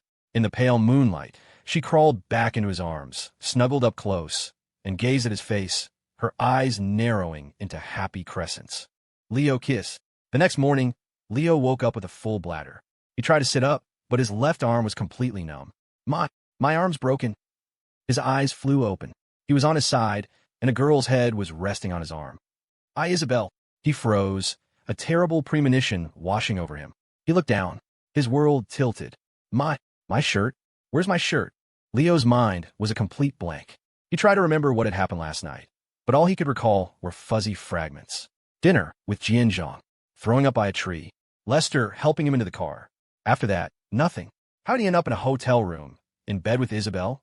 Oh God, please don't let this be some cheap drama plot. Lester dropped me at the gate. She came to get me, thought I wouldn't be taken care of in the dorms, so she brought me here. She was just trying to wipe my face with a towel, and then I suddenly turned into a beast, and... Oh my God, oh my God, oh my God. His heart hammered against his ribs. But then he reconsidered. He wasn't that kind of guy, was he? Besides, he'd been blackout drunk. He probably couldn't even form a coherent sentence, let alone do that. After a moment of self-induced panic, he vaguely remembered someone giving him water to drink last night, and tasting something soft and sweet. He shifted slightly, trying not to wake Isabelle, his heart pounding. She was sleeping soundly, her long lashes fluttering like a butterfly's wings. He carefully extracted his arm from under her head. A wave of pins and needles shot through the limb. Damn, this is how it happens in all the TV shows, right? How come the main characters never seem this uncomfortable? He grumbled internally. He lifted the blanket for a peek. Oh, his shirt was off, but his pants were still on. And Isabelle was fully clothed, though her legs, clad in black stockings, were draped casually over his. A jolt went through him. He shifted his leg slightly. The smooth, ticklish sensation was completely different from when she'd kicked him with her stocking foot before. He also noted that, just like the internet said, girls really did like to wrap their legs around something when they slept. As he was rubbing his numb shoulder, Isabelle let out a soft sound, and her eyes fluttered open. Their gazes met. The air in the room instantly became thick and charged. Seeing him sitting there, a deep blush spread across her cheeks. Her lips parted, but she didn't know what to say. Leo was equally stunned, his hand frozen on his shoulder. The silence was so complete you could hear their hearts beating. After a long moment, Leo cleared his throat awkwardly. Morning. His voice was hoarse. Isabelle bit her lip, her eyes cast downward. Morning. The quiet was suffocating. Leo scratched his head, trying to break the tension. So, what happened last night? How do we end up here? The blush on her cheeks hadn't faded, which undermined her attempt at a cool, aloof expression. You were drunk last night, she said, her voice steady. I was afraid no one would look after you in your dorm. Oh, so why were we in the same bed? Did you do something sneaky again? At his question, Isabelle's expression flickered as she remembered her post-lights-out activities. She quickly composed herself, lifted her chin, and said, You pulled me into your arms. I tried to get away, but you wouldn't let go. What's a girl supposed to do against your strength? Leo's mind reeled. No way. The last time he got drunk, Felix had recorded him. He'd seen the video. He was a quiet sleeper, didn't even talk in his sleep. How could he have suddenly started grabbing people? Was it just a coincidence? Remembering her usual Oh, he looked at her suspiciously. I don't know about that. Are you sure you didn't just crawl into my arms and are now trying to blame me? After all, you're the one who took my shirt off. Your clothes smelled like alcohol. I took it off for you when we got to the room. She paused, her eyes glinting. Besides, we're a couple now. Is it really so wrong for us to sleep in the same bed? You idiot, wait. She's right. They were a couple. Sleeping in the same bed wasn't exactly out of line. Leo rubbed his nose, embarrassed. Ahem, you have a point. Seeing him flustered, the blush finally started to fade from her cheeks. But she made no move to get out of bed. Instead, she stretched her arms out from under the covers, her starry eyes fixed on him. After a moment, she smiled, her eyes curving into crescents. So, she purred. Hug me again. The sight of her hopeful expression melted his heart. He leaned down and gently pulled her into his arms. They were so close he could feel the warmth radiating from her body. So this is what it felt like last night. He thought, his face growing hot, his heart rate accelerating.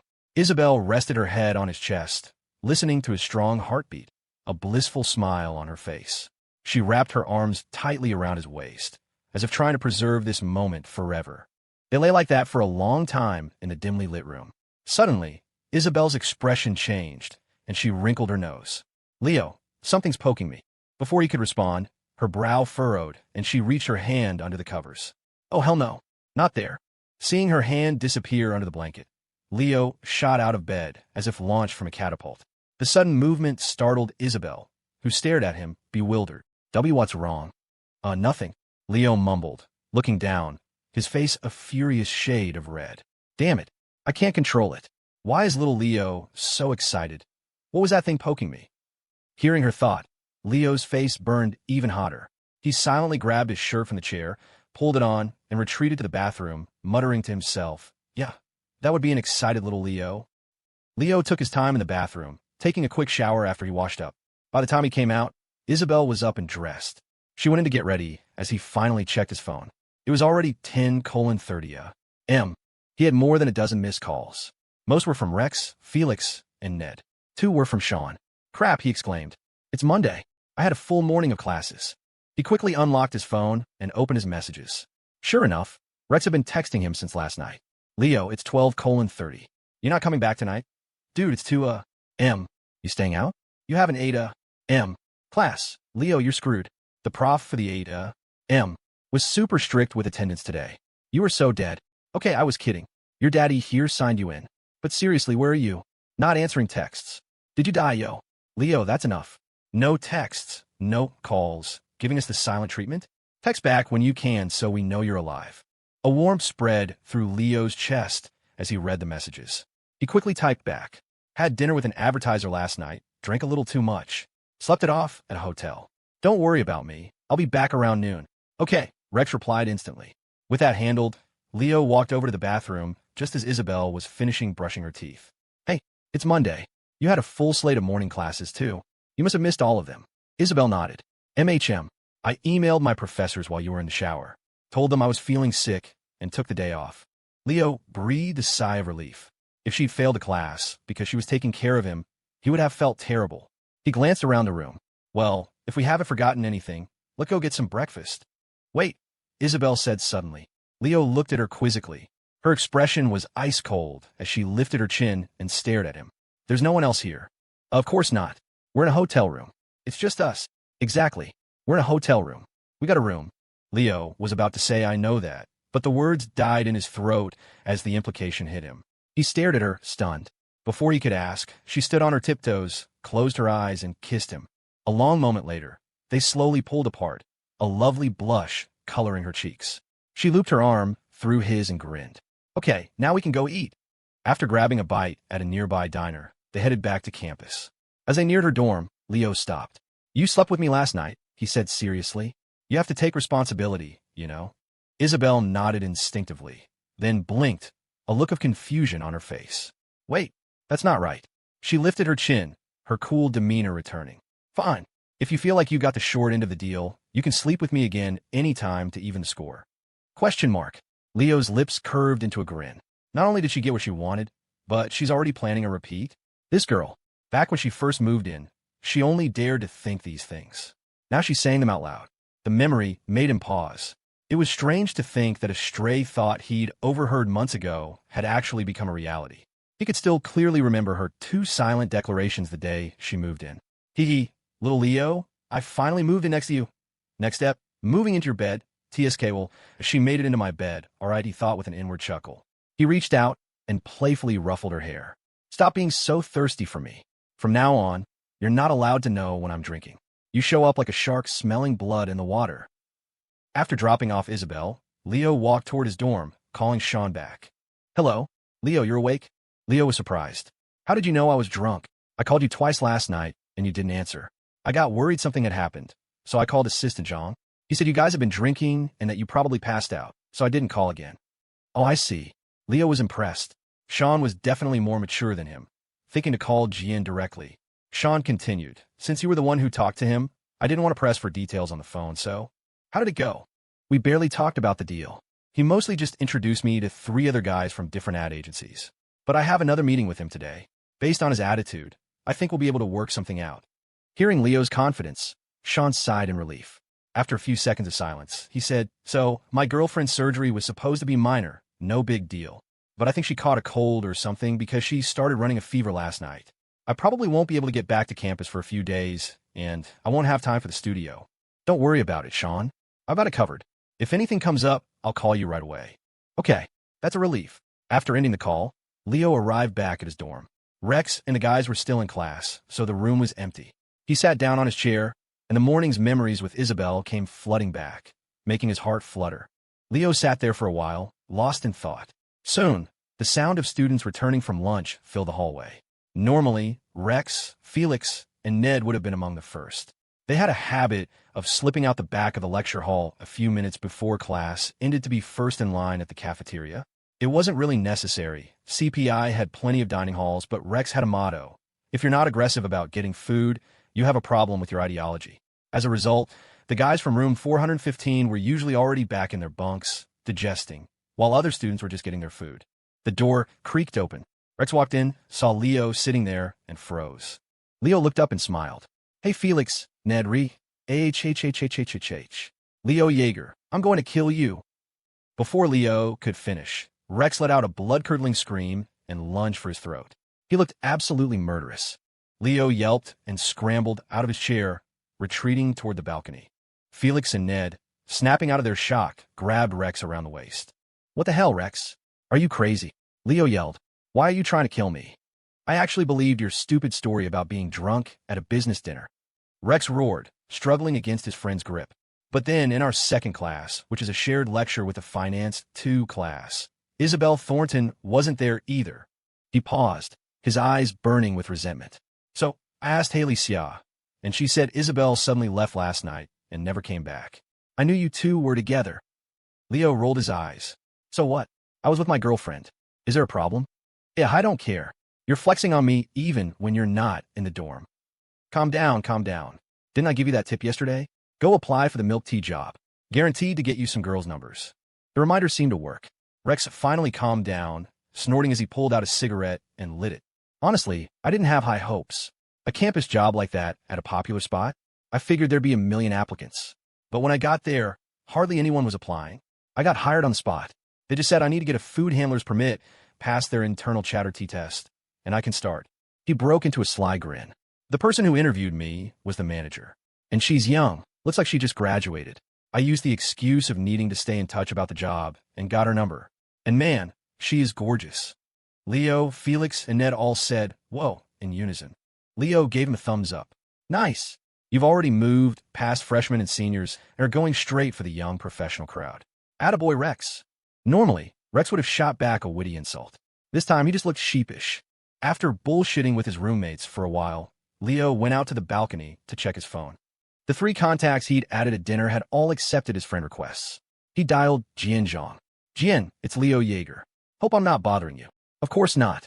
It's Monday. I've been at work since 8. Jian boomed cheerfully. "You're a machine, man," Leo said respectfully. "I was out of it after you guys left last night. Didn't wake up until almost noon. Hey, about what we discussed, I was hoping to talk more about the studio partnership today. Do you know when you might have some time?" "Tonight. I get off at 7. We can grab a drink somewhere and talk it over." "Sounds great." Leo hung up, relieved. He'd been worried Jian would forget their conversation, since promises made over drinks often evaporated by morning. That afternoon, he went to Starfall Studios to go over the account's recent performance and data with Ruby and Quinn. Around 6, he texted Jian to confirm a location and headed out. When he arrived, Jian was already there, and to Leo's surprise, so were the other 3 men from the night before. Today, however, they were all in suits, having clearly come straight from work. They were at a food truck park, so they grabbed some barbecue skewers and beers. Leo expected Jian to bring up the partnership. After all, Jian wasn't the final decision maker. He was just the assistant who had to pitch it to his boss. But they finished a case of beer, and Jian said nothing. Finally, Leo took the initiative. "Jian, about the partnership. I brought the brief our studio put together. You can look it over while we eat. If it looks good to you, I'd really appreciate it if you could get it to your boss as soon as possible. We're hoping to get everything finalized before the holidays." Jian made a show of flipping through the pages, then waved a hand dismissively. "Looks fine to me. I'll tell my boss about it at the office tomorrow. Come on, drink up." With that assurance, Leo relaxed and happily drank with them. Around 10, Jian let out a loud belch. "Leo, my boy, go settle the tab. My phone's dead. I'll bring up your business with my boss tomorrow." "Sure thing." Leo got up and paid. When he returned, the 4 men had their backs to him and didn't notice his approach. He overheard Jian grumbling, "That damn boss of mine is so cheap. I've been his assistant for years, and he still pays me peanuts. If I wasn't smart enough to make some money on the side, I'd barely make rent." Another man joked, "Aren't you his assistant? You could secretly look at the ad contracts, memorize the client info, then go to another agency with a lower bid and offer it to the client. You make a nice commission." "I've been wanting to do that forever," Jian spat, "but the bastard keeps those contracts under lock and key. I'll try to get a look tomorrow." Leo stood there, stunned by what he'd overheard. He couldn't believe how Jian talked about his boss behind his back. But it wasn't his problem. All he cared about was getting the deal for Starfall Studios. After dinner, he went straight back to the dorm. He texted Isabelle, and they met for a walk around the track before inevitably ending up in their favorite makeout spot in the woods. "Moi, HSS."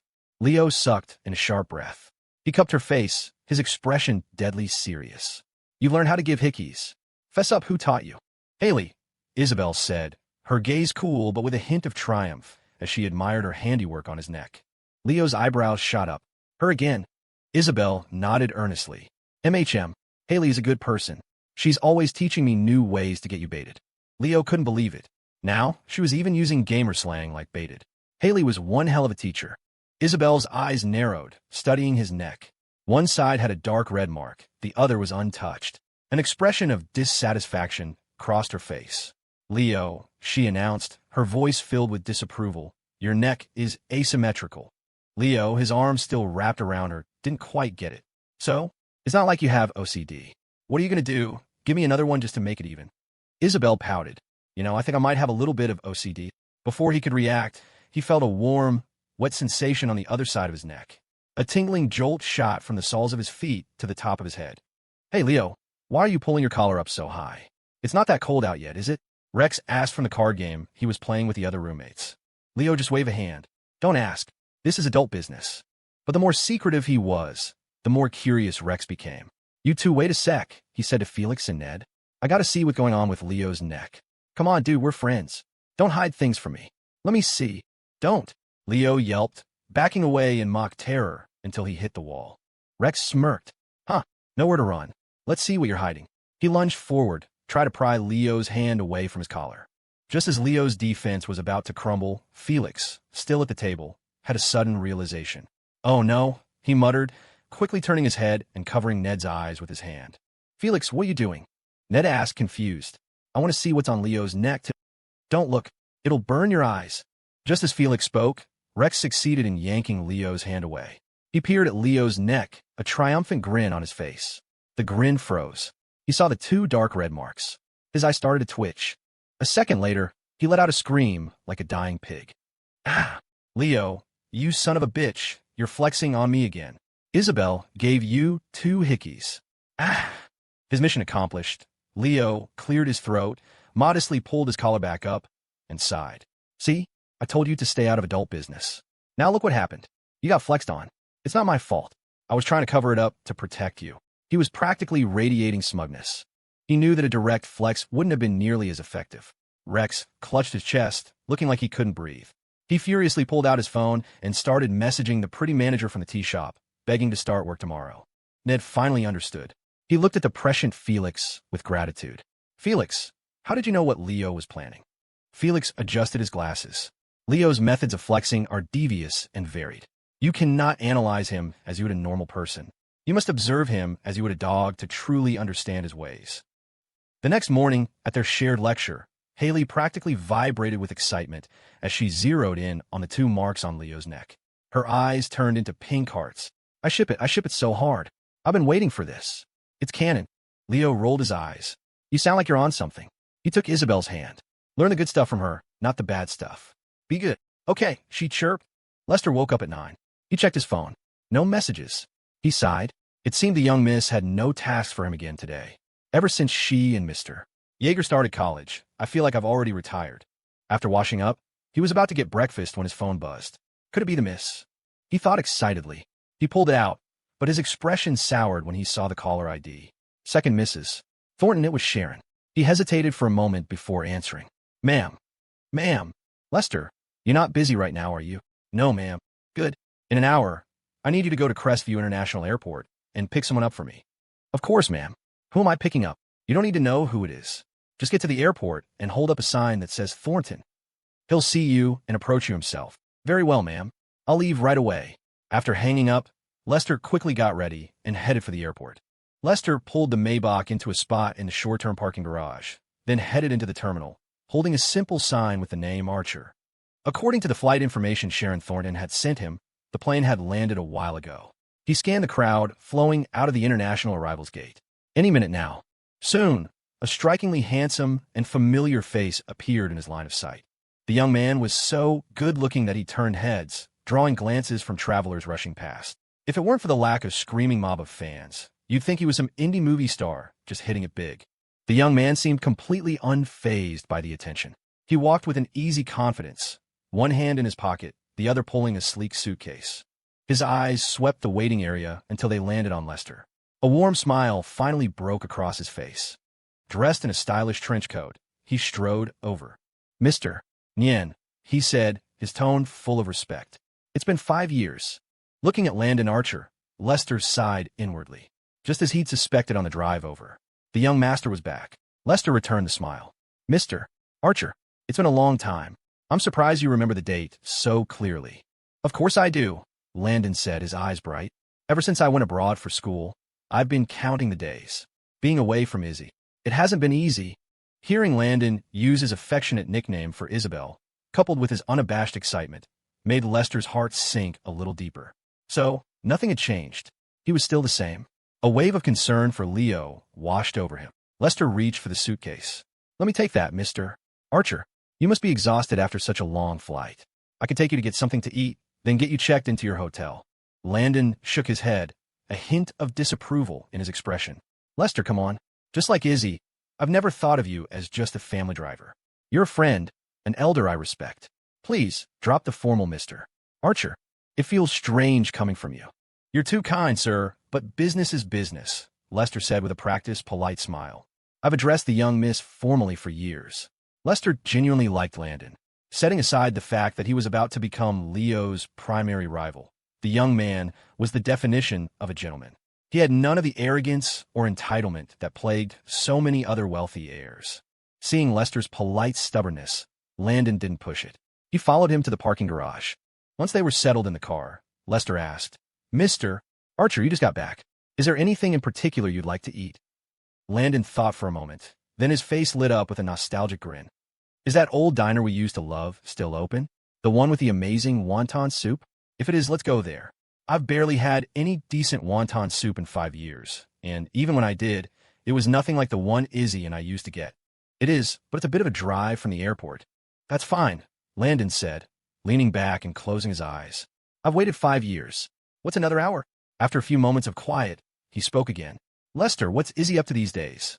"Well, Miss Thornton should be in class right now. Her last lecture ends after 4 this afternoon. So she's in college now. Mrs. Thornton told me she's at the University of Crestview, right?" "Yes, Mr. Archer." Landon nodded, slowly opening his eyes. They were filled with anticipation. 5 years. He was finally going to see the most important woman in his life again. Just before he left, he'd made a pact with Isabelle. They would cut off all contact while he was away. She hadn't understood, but she'd respected his decision. He'd done it for one reason: to see if his absence would make him as important to her as that boy had become after his own. He had to ask, "Lester, is she with him now?" Lester's grip tightened on the steering wheel. Here it was. "Yes, Mr. Archer. Miss Thornton and Mr. Yeager are at the same school, and they—" "That's enough," Landon interrupted gently. "I don't need to hear the rest. I'll ask her myself when I see her." "Of course," Lester murmured, his own emotions a complicated knot he couldn't show. An hour later, the Maybach pulled up in front of a classic, neon-lit diner. Before getting out, Landon turned to Lester. "Oh, and Lester, I don't have a way to contact Izzy right now. Could you let her know for me? I'd like to take her to dinner after her classes." The moment he finished lunch, Leo was on the phone with Jian Zhang. It was already Tuesday. The pre-Thanksgiving ad season was just a few days away, and this deal couldn't wait any longer.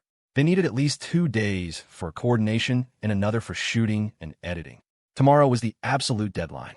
Zhang answered. "Leo, my boy, what's up?" The casual tone made Leo's stomach clench, but he forced a light, easygoing voice. "Hey, Jian, just following up. You said you were going to talk to your boss today about the partnership with my studio. Any news?" "Oh, right that," Zhang said, his voice slick with false regret. "Listen, kid, it's not for lack of trying. You know how it is, this time of year my boss is slammed. I haven't been able to pin him down. How about tomorrow?" Leo's heart sank. He wasn't an idiot. He'd treated Zhang and his 3 buddies to dinner twice now. Both times, Zhang had been full of promises. And both times, the next day brought a new excuse. He remembered Zhang's drunken, unguarded comments from the night before, how much he despised his boss. A cold realization washed over him. Zhang was playing him. The old bastard was using him as a free meal ticket, and he was about to get cut loose. But the connection had come through Sean Zhao's family. Leo didn't want to believe Zhang was that much of a snake. He decided to make one last attempt, a final test. "No problem, Jian, tomorrow works," he said smoothly. "Hey, on another note, a friend of mine just gave me a killer bottle of whiskey. You free tonight? Just the 2 of us. We can have a few drinks." "Whiskey, the good stuff." Zhang's interest was instantly piqued. "You bet. Hey, I'll bring along Mr. Lee, Mr. Zhao, and Mr. Bye. It'll be a great chance for you to pick their brains about the industry, you know?" Leo felt a cold sneer form in his mind. So that's how it is. The old prick was exactly what he thought. Rotten to the core. Leo had specifically said, "Just the 2 of us," but Zhang had immediately invited the whole crew again. It was crystal clear now. The 4 of them saw him as a naive college kid and had been taking him for a ride from the very beginning. With that clarity, a new plan began to form. Keeping his voice level, he replied, "Sounds great, Jian. Same time as usual? See you tonight." "Ah, you know it. See you then." After hanging up, Leo stared at his phone, his expression hardening into a grim mask. "You want to play dirty, you old bastard?" he muttered. "Fine. 2 can play at that game." He immediately dialed Kevin's number. "Kevin, cancel whatever you have tonight. I need you." And call Miles. "We got a situation." "Kevin, cancel whatever you have tonight. I need you." And call Miles. "We've got a situation." Kevin, who had been in the middle of a gaming session, didn't even get a word in before Leo's dead serious tone cut through the line. He'd known Leo for years and had rarely ever heard him sound like this. He immediately quit his game, his own expression turning sober. "I'm there, Leo. What's going on? Is it something I can't handle alone? You need Miles too?" It's a long story, but it's about Starfall Studios. You're always complaining you don't get to be part of the action. Well, tonight's your night. The studio? Okay, I'm in. When and where? Leo glanced at the clock. My last class ends at 4. It'll take me an hour to get to your campus. Meet me at the main gate at 5. We'll pick up Miles from there. Got it. I'll call him now. After hanging up with Kevin, Leo turned to his roommate. Rex, you brought 2 phones to school, right? Can I borrow your backup tonight? Sure, man. Here you go, Rex said, pulling the phone from a drawer without a second thought. With all the pieces in place, Leo sat on his chair, his face a dark mask of concentration. He'd thought Jianzhong was just a standard corporate assistant. He hadn't expected him to be such a conniving snake. Sean Xiao had warned him that college kids with no real-world experience were prime targets for seasoned grifters. Tonight, he thought, not only am I closing this deal, but that old bastard is going to spit out every last bite he took from me. At 2 o'clock, Leo and his roommates headed to class. Unfortunately, it wasn't a combined lecture, so he wouldn't get to see his pretty neighbor. The moment class ended at 4, Leo was about to head straight for the Uber stand to meet Kevin. Then he remembered that tonight would likely be a late one, and he might miss his chance to see Isabelle. He called her. Class over? Where are you? Almost back at my dorm. Okay, wait for me downstairs. All right. 10 minutes later, he found her under the trees near the entrance to the women's dorms. She was wearing a pale blue sundress, the hem fluttering in the gentle breeze like ripples on a calm lake. Her long, dark hair cascaded over her shoulders, with a few stray strands dancing playfully against her cheeks, making her fair skin seem almost luminous. Leo's eyes narrowed in appreciation. Dressed to kill today, huh? I look good every day, she said, lifting her chin with a cool expression, but the delight sparkling in her eyes betrayed her. I might not be able to take you for our walk on the track tonight, he said. Kevin and I have some business to take care of. Okay. He pulled her into their usual spot in the small grove of trees, a little pocket of privacy just off the main path, and stole a few moments with her. He wrapped his arms around her, her body pliant and soft after a lingering kiss. I gotta go, he whispered. She murmured, her cheeks flushed a tempting shade of rose, all traces of her usual cool demeanor gone. She added softly, don't drink too much again. You don't want a neighbor taking advantage of you. Huh, what's so bad about you taking advantage of me? He laughed, then jogged off toward the campus gates to catch a ride to Cust, Kevin's university. Just as Leo disappeared from sight, Isabelle smoothed her hair and was about to head inside when her phone rang. It was Lester. She was surprised. He rarely called unless it was urgent, preferring to text instead. Frowning slightly, she answered. Hello. Miss Thornton, are you busy at the moment? I just finished class. Very good. Miss, the thing is, Mrs. Thornton called me this morning and asked me to go to the airport. I've just picked up Mr. Archer. He was hoping to have dinner with you tonight. Mr. Archer. Landon. Isabelle froze for a second, her calm expression shifting. Landon was back. After a moment's pause, she replied, her voice even. All right, Lester, you can come pick me up now. Right away, miss. Her first instinct was to call Leo and have him join, but she remembered he had just left. He had his own things to deal with tonight. Fine, she thought. I'll introduce them next time. At 6 in the evening, Lester pulled the Maybach to a stop in front of the Pinnacle, arguably the most opulent restaurant in Crestview. Lester, who made it a rule never to ask questions that weren't his business, couldn't help himself this time. Just before Isabelle got out of the car, he had to ask, Miss, you're meeting with Mr. Archer. Does Mr. Yeager know? Isabelle shook her head slightly. He's busy tonight. I haven't had a chance to tell him. And will Mr. Yeager? Later, Lester trailed off, not daring to finish the sentence. Isabelle wasn't naive. She knew exactly what he was worried about, and a flicker of something that looked like amusement crossed her face. She shook her head again, a lovely smile touching her lips. Lester, I tell you almost everything, but there's one thing you've never known. Miss, he asked, puzzled. He wanted to press further, but seeing that she had no intention of elaborating, he fell silent and simply watched her walk into the restaurant. After entering the restaurant, Isabelle gave the hostess Landon's name. A moment later, she was being led to an elevator and up to the second floor. She soon found herself standing before a private dining room with a small, elegant plaque that read, The Reunion. Every private room at the Pinnacle had a unique name, the hearth for family gatherings, the vow for anniversaries, and so on, catering to the specific purpose of the client's dinner. Isabelle looked at the name on the door and smiled faintly. Taking a soft breath, she pushed the door open. The light inside was warm and inviting. Landon was already seated. When he saw her, A broad smile spread across his face, and he stood, opening his arms as if to give her a gentle hug. Isabelle simply smiled and gracefully sidestepped the gesture. Landon wasn't offended. He shrugged, his smile easy and relaxed. "Izzy, long time no see."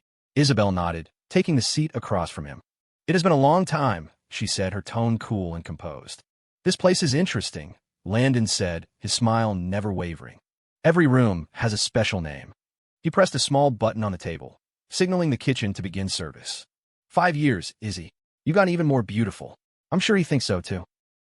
Isabelle's eyebrows furrowed slightly. Seeing her reaction, Landon chuckled. "I asked Lester. He told me you two are at the same university now."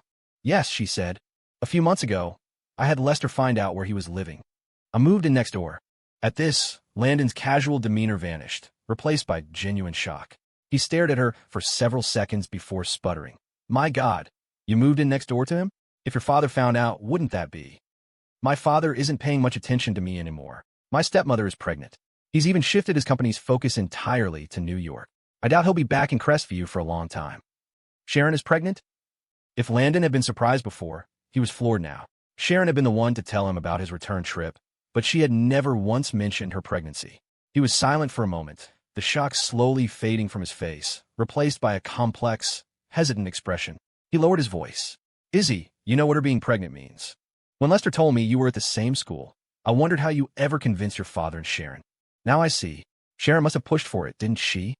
Isabelle pressed her lips together, but said nothing, tacitly confirming his suspicion.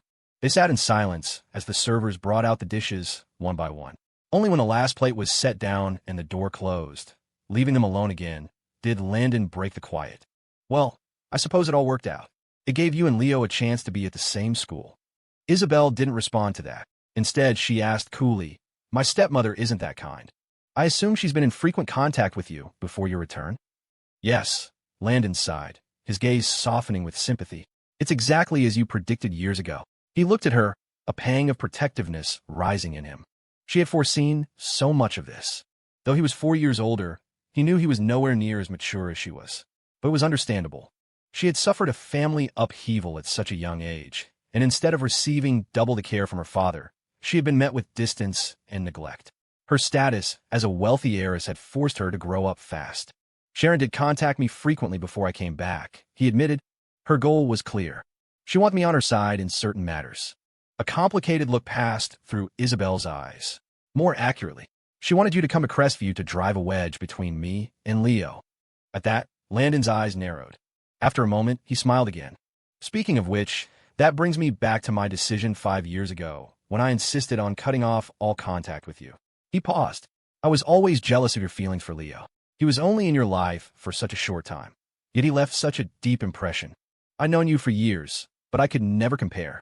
I wanted to see if I disappeared from your life, just like he did, if you would miss me the way you missed him." Hearing this, Isabelle's cool expression finally wavered. She took a sip of water and chided him gently. "You know, the two of you are completely different. Why would you make such a pointless comparison?" "It wasn't pointless. To me, it was important." Isabelle let out a soft, helpless laugh. She picked up her chopsticks and began to eat before asking quietly, "So what's your conclusion?" Landon sighed. "It's obvious. Leo is far more important to you than I am. You treat him like a precious treasure. I ask you to dinner, and you won't even bring him along. I'm genuinely curious to see what kind of guy could captivate you so completely. You described him to me once, but that was a long time ago. People change." "You're right," Isabelle said, her eyes darkening for a split second before brightening again with a soft smile. "People do change. Like my father. But not Leo. He's still the same." "Then why didn't you bring him to meet me? Are you afraid to let him know what a threat I am to him?" Landon looked at her directly, his expression serious. Faced with his rare, challenging gaze, Isabelle remained perfectly calm. She took several more bites of her food before looking up again, a hint of annoyance finally showing on her beautiful face. "What kind of threat are you to Leo?" she retorted. "From my perspective, shouldn't I be the one bringing Leo to meet you? You're a much bigger threat to me. Landon, can you please stop being so dramatic?" His serious expression immediately crumbled, and he broke into a wide, goofy grin. Hey, come on. We haven't spoken in 5 years. You're not even a little bit suspicious that my orientation might have shifted? That I might be into girls now?" "I'm not," Isabelle said, then rolled her eyes at him. Landon feigned a look of heartbreak. Izzy, so cruel. But seriously, you really don't want me to meet Leo? It's obvious you've become more outgoing since I last saw you. I bet that's all he's doing. I'm just dying to know what his secret is. It's not that I don't want you to meet him. He's busy tonight, so I couldn't bring him. All right, well, next time then, Landon said. After a moment, he seemed to remember something. So, I know you're at the same school, but what's your relationship status now? Isabelle's eyes twinkled. Lip service. Leo, Kevin, I thought we were gearing up for a major operation. Why are we a place like this? He had gotten a call from Kevin that afternoon telling him to clear his schedule because Leo needed help. Miles had agreed without hesitation. But after getting picked up, the first and only stop they made was the Pinnacle, one of the most exclusive restaurants in Crestview. Kevin was just as confused, staring at the lavishly decorated entrance. Leo, what's the deal? Did you just want to treat us to a fancy dinner? Leo smiled faintly. Something like that. Once we're inside, order whatever you want. Don't worry about the price. Whoa, seriously? Kevin exclaimed. I just heard someone coming out say a single plate of mapo tofu is over $100 here. If we order like you're saying, this meal could run into the thousands. Don't worry about the cost, Leo said, waving them forward. Once inside their private room, Leo immediately had the server bring a bottle of premium Maodai. It was, after all, the bait he'd used to lure Jian Zhang here. If there wasn't a bottle waiting when he arrived, the whole ruse might fall apart. He then called Zhang. Jian, are you guys close? Almost there, almost there. Zhang's voice crackled through the phone. Traffic's a little rough, but we'll be there in 20 minutes tops. Hey, if you want, go ahead and order. Don't wait for us. No way, Jian. Of course we'll wait for you. Oh, by the way, I brought a couple of friends from my studio. Hope that's cool. Yeah, no problem at all, Zhang replied cheerfully. After hanging up, he steered with one hand while addressing his 3 buddies in the car. This stupid kid has to ask my permission to bring his own friends. He's paying for everything anyway. See? He treats us to a feast, and at the end of the day, he'll still be thanking us. One of the men, Mr. Lee, looked worried. Jian, we've already gotten 2 free meals out of him. Have you actually done what he asked? Are you kidding? Of course not. Zhang scoffed. If I passed his proposal to my useless boss on day 1, we wouldn't be getting a 2nd and 3rd free dinner. Besides, I looked at his studio's proposal. It's actually a decent idea. If I let my dog of a boss invest in it, he'd make a killing. The last thing I want is to see him make more money. I'm just stringing the kid along. When he finally figures it out, I'll just tell him I showed it to the boss, and he wasn't interested. What's he gonna do? He'll have to eat the loss.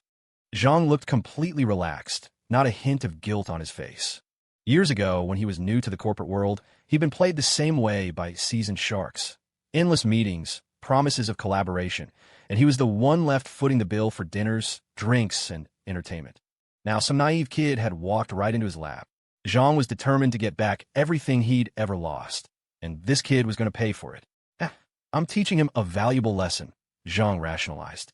A few $1,000 in tuition for me is nothing compared to the tens or hundreds of thousands he'll lose to the real sharks later.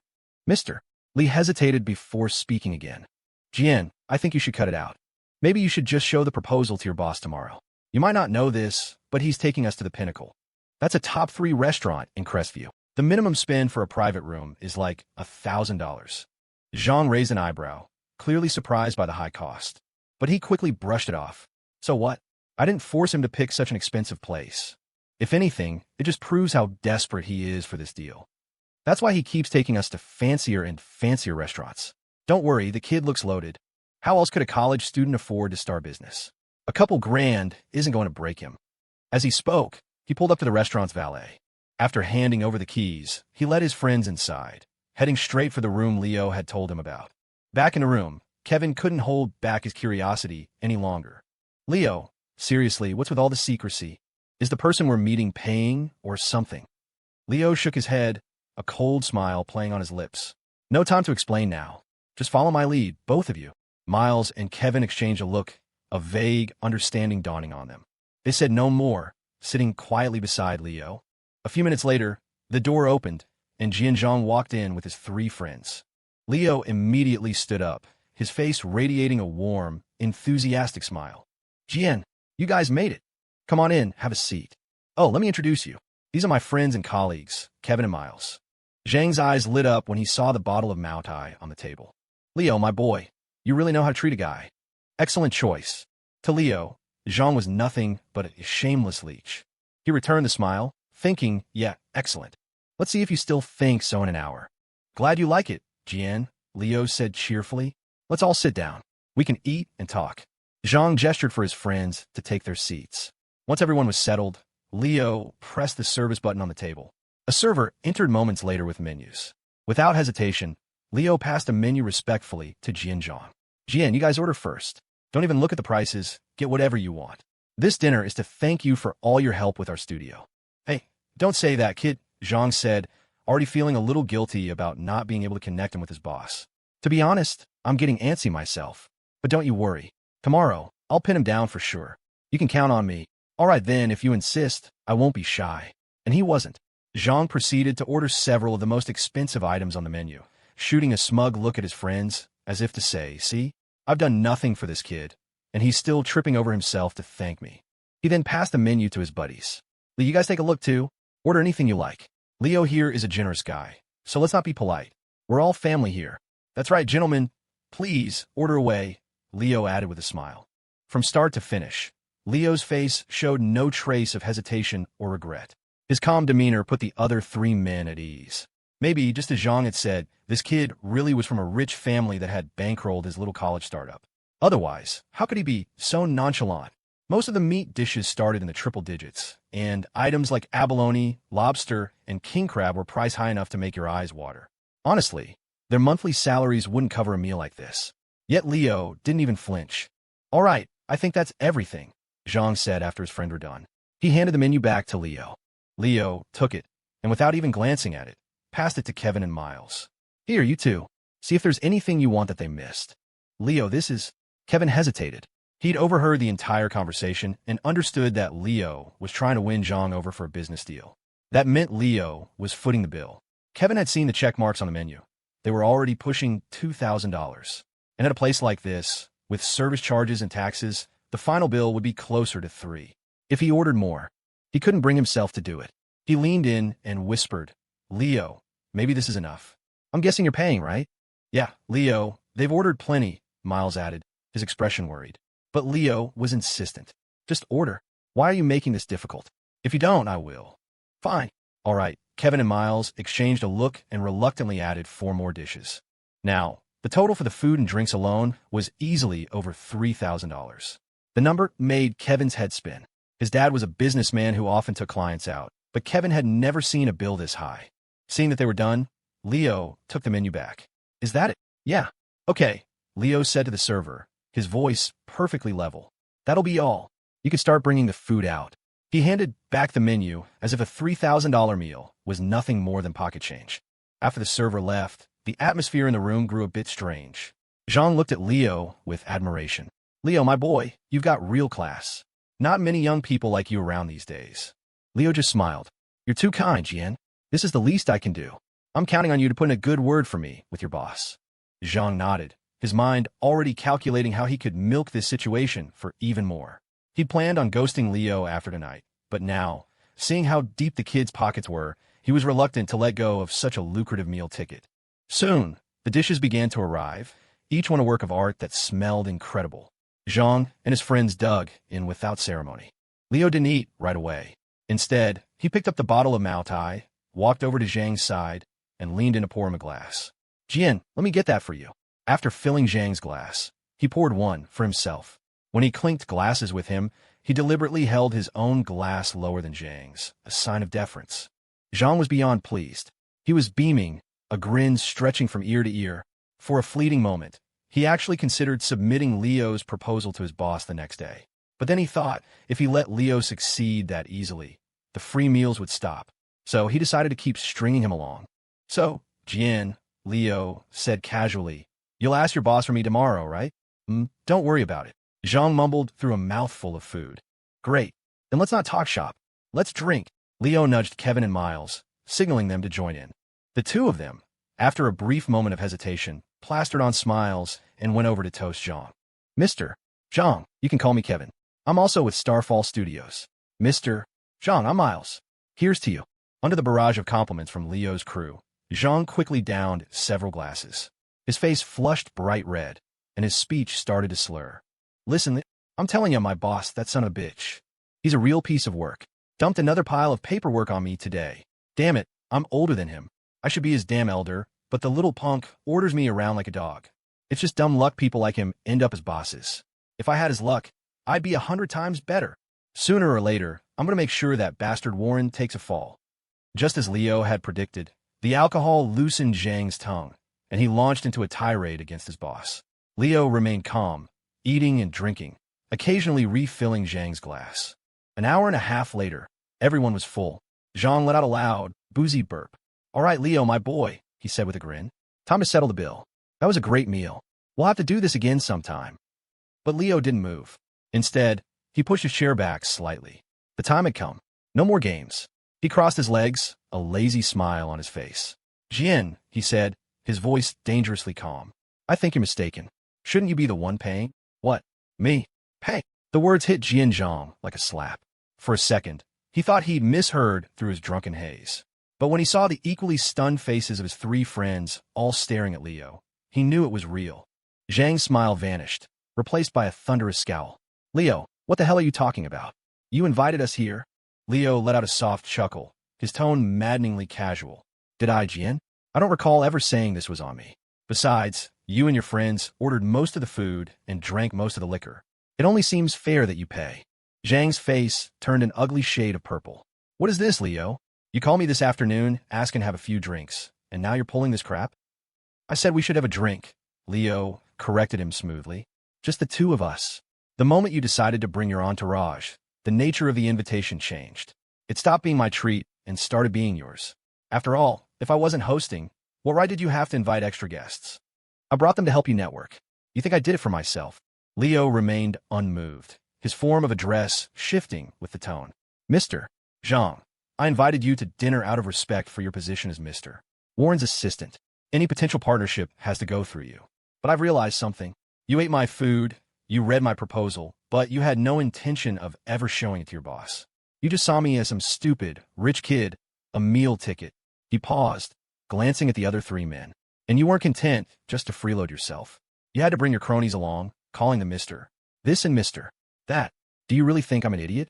You little bastard, do you have any idea what you're saying?" "I know exactly what I'm saying." "Then you'll shut your mouth and pay the bill," Zhang snarled, his eyes bulging.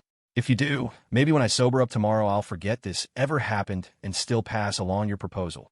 Leo didn't even bother to stand. He just laughed. "Mr. Zhang, you really think I'd still believe a word you say? You were never going to help me. It's not that our project is bad.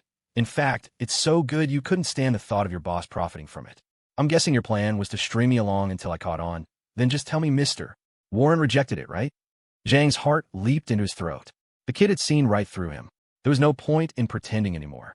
"Fine," he spat. "You figured it out. So what? I was never going to submit it.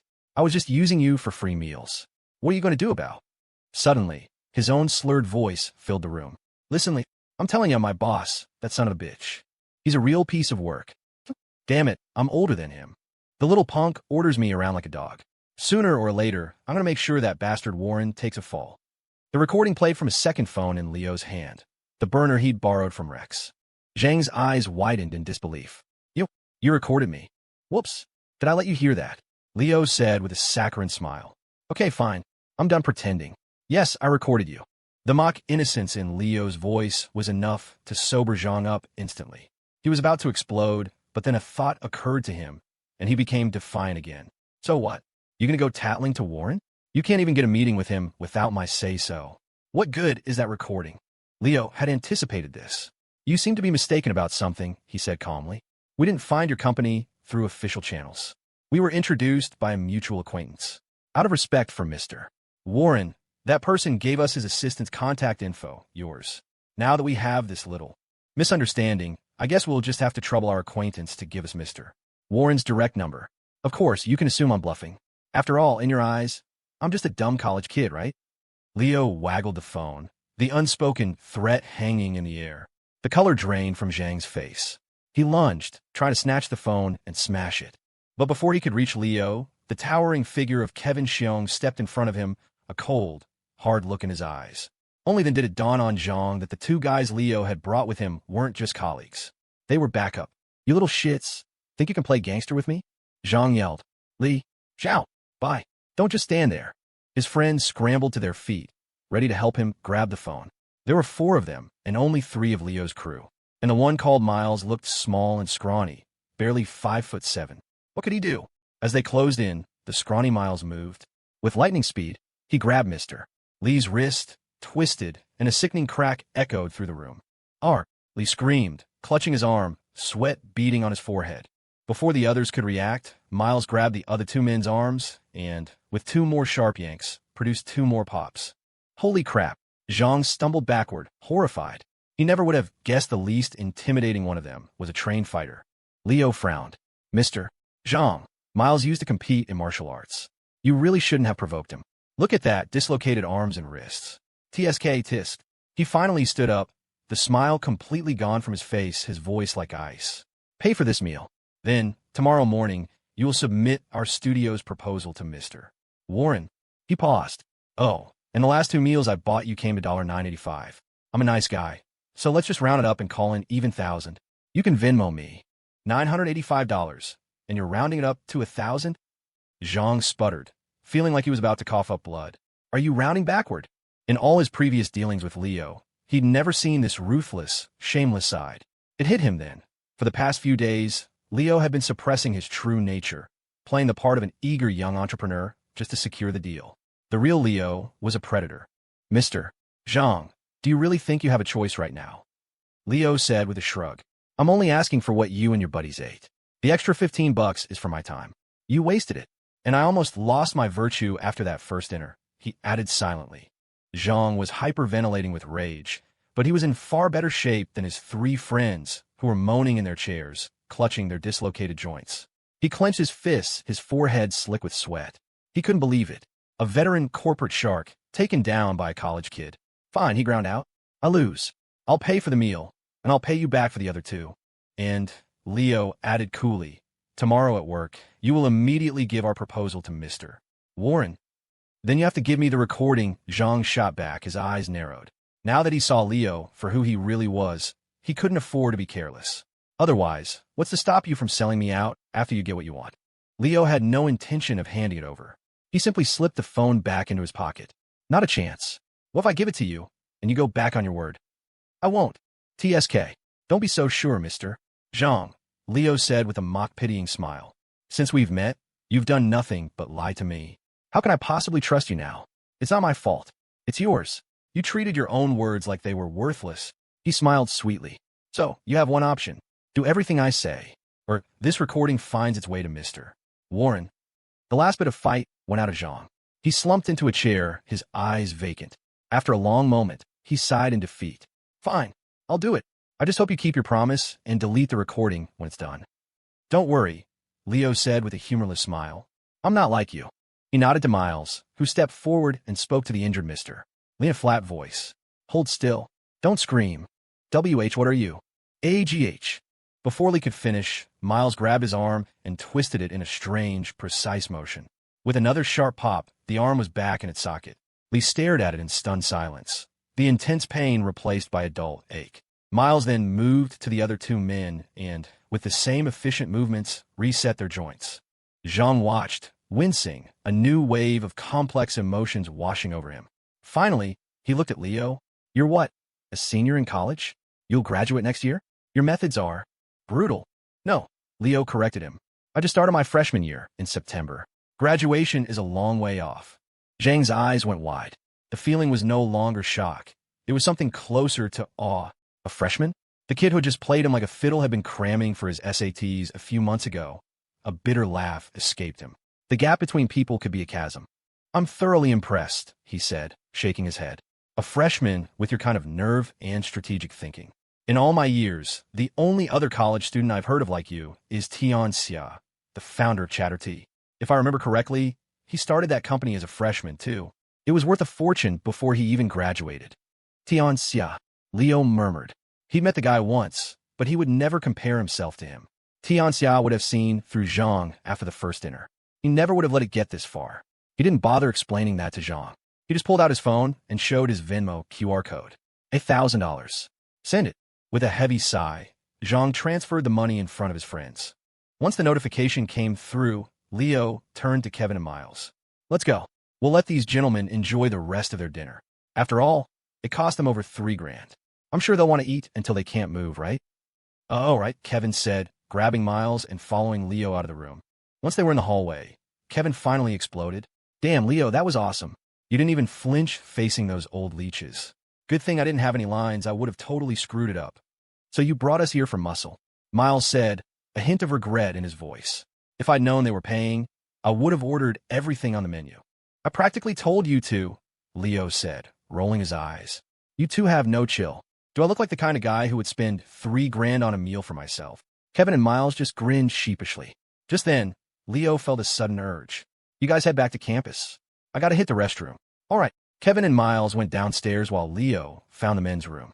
As he was washing his hands at the sink, he caught a movement in his peripheral vision. A man and a woman were stepping out of a private dining room to his left.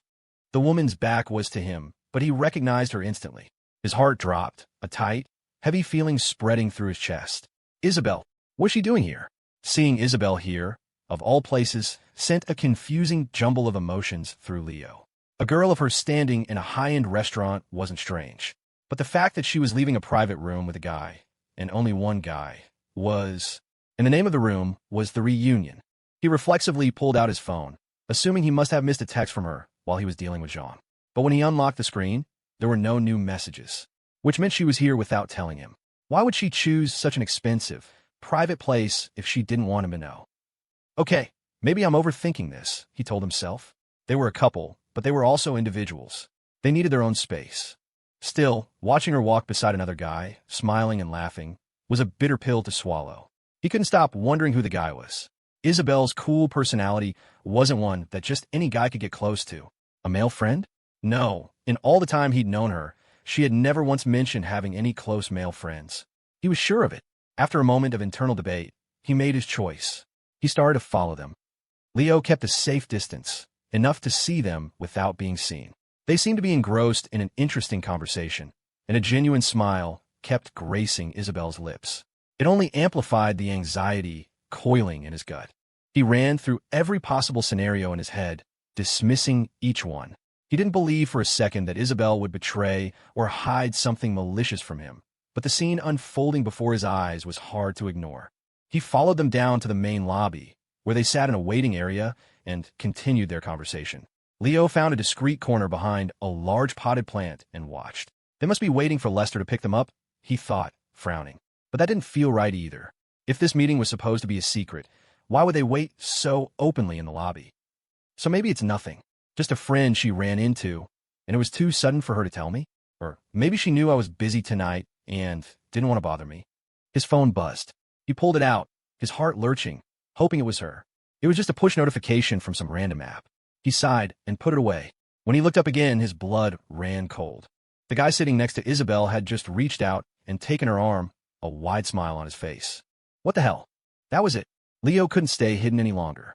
He took a deep breath, stepped out from behind the plant, and walked purposefully toward them. As he approached, they both looked up. Isabelle's face registered pure shock. She clearly hadn't expected to see him here. Leo, hearing her say his name, the guy beside her also looked at him, his eyes widening slightly in surprise.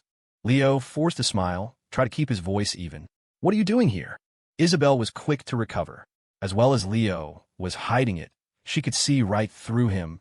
A tiny, almost imperceptible smirk played on her lips, and though she said nothing, her thoughts came through loud and clear. I knew it. My little Leo is jealous. Hearing her inner voice only stoked the fires of his irritation. So you knew I'd be jealous, and you came to have dinner with this stranger anyway? Just as he was about to turn to the guy with a sharp question, Isabelle spoke. Leo, this is my friend, Landon Archer. He just flew in from overseas today. She took a step away from Landon and closed the distance between them, standing at Leo's side. Then, she reached out, looped her arm through his, and smiled at Landon. Landon, this is Leo, the boy I've been waiting for. Landon's eyes narrowed, sizing Leo up. After a moment, a slow grin spread across his face. Not bad. Pretty cute. My type. He extended a hand to Leo. Hello, Leo. Leo was still processing everything, but he automatically reached out and shook Landon's hand. Landon? This isn't right. This isn't how this is supposed to go. Why have I never heard of a friend named Landon? As his mind reeled, his grip on Landon's hand instinctively tightened. It was a classic male power move, a subconscious test of strength when meeting a potential rival. He expected Landon, who was about the same build as him, to squeeze back. But he didn't. Instead of pressure, the grip became softer, almost gentle. For a split second, Landon seemed to be caressing his hand. The gesture was so unexpected that Leo yanked his hand back, as if he'd been burned. He looked up and saw a flicker of what looked like disappointment in Landon's eyes before it vanished.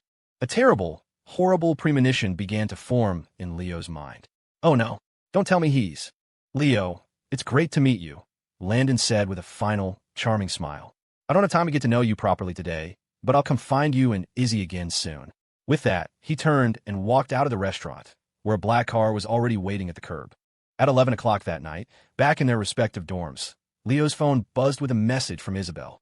"Leo, you didn't even hug me tonight. Are you still mad? I never told you about Landon." "No, I'm not mad," he typed back quickly. And he wasn't not really. Just unsettled. He felt like they were a couple, but there were still so many things about her life that he didn't know. As he stewed in his thoughts, another message came through. This time, it included a photo. "Boyfriend, don't be mad anymore. I'm going to force you to look at something you don't like. Black stockings. Image attached." Image attached. Leo stared at the picture on his screen, his breath catching in his throat.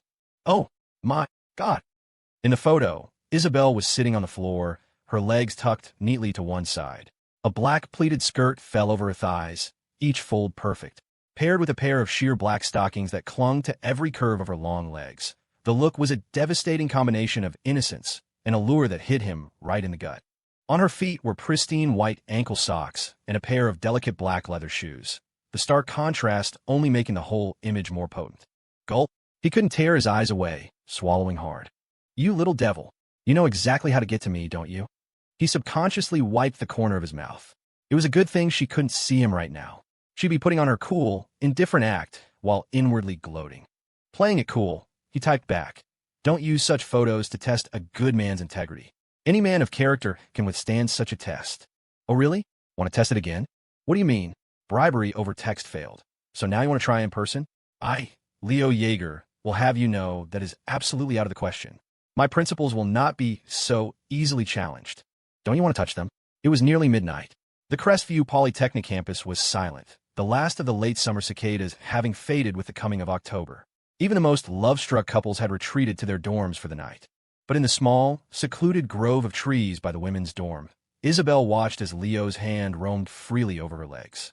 She bit her lip, a soft reprimand in her voice. "Leo, that's enough. Stop touching me." She sighed, her beautiful eyes filled with mock exasperation. "I thought you said your principles couldn't be challenged." "That's true," Leo said with a straight face, his hand not stopping for a second. "But my principles are flexible." Was he kidding? What man of character could withstand this kind of test? She had summoned him here, and she'd shown up wearing the stockings. He was sorry, but he was not going to be polite.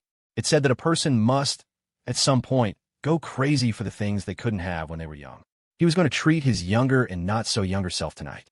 He was going to touch the stockings. He definitely hadn't gotten to do that when he was a kid. Hearing his shameless excuse, a smile tugged at the corners of Isabelle's lips. "So you've looked and you've touched. Are you still mad?" "I told you, I'm not mad." "If you're not mad, why did you pretend to be asleep in the car on the way back to school? You wouldn't even talk to me."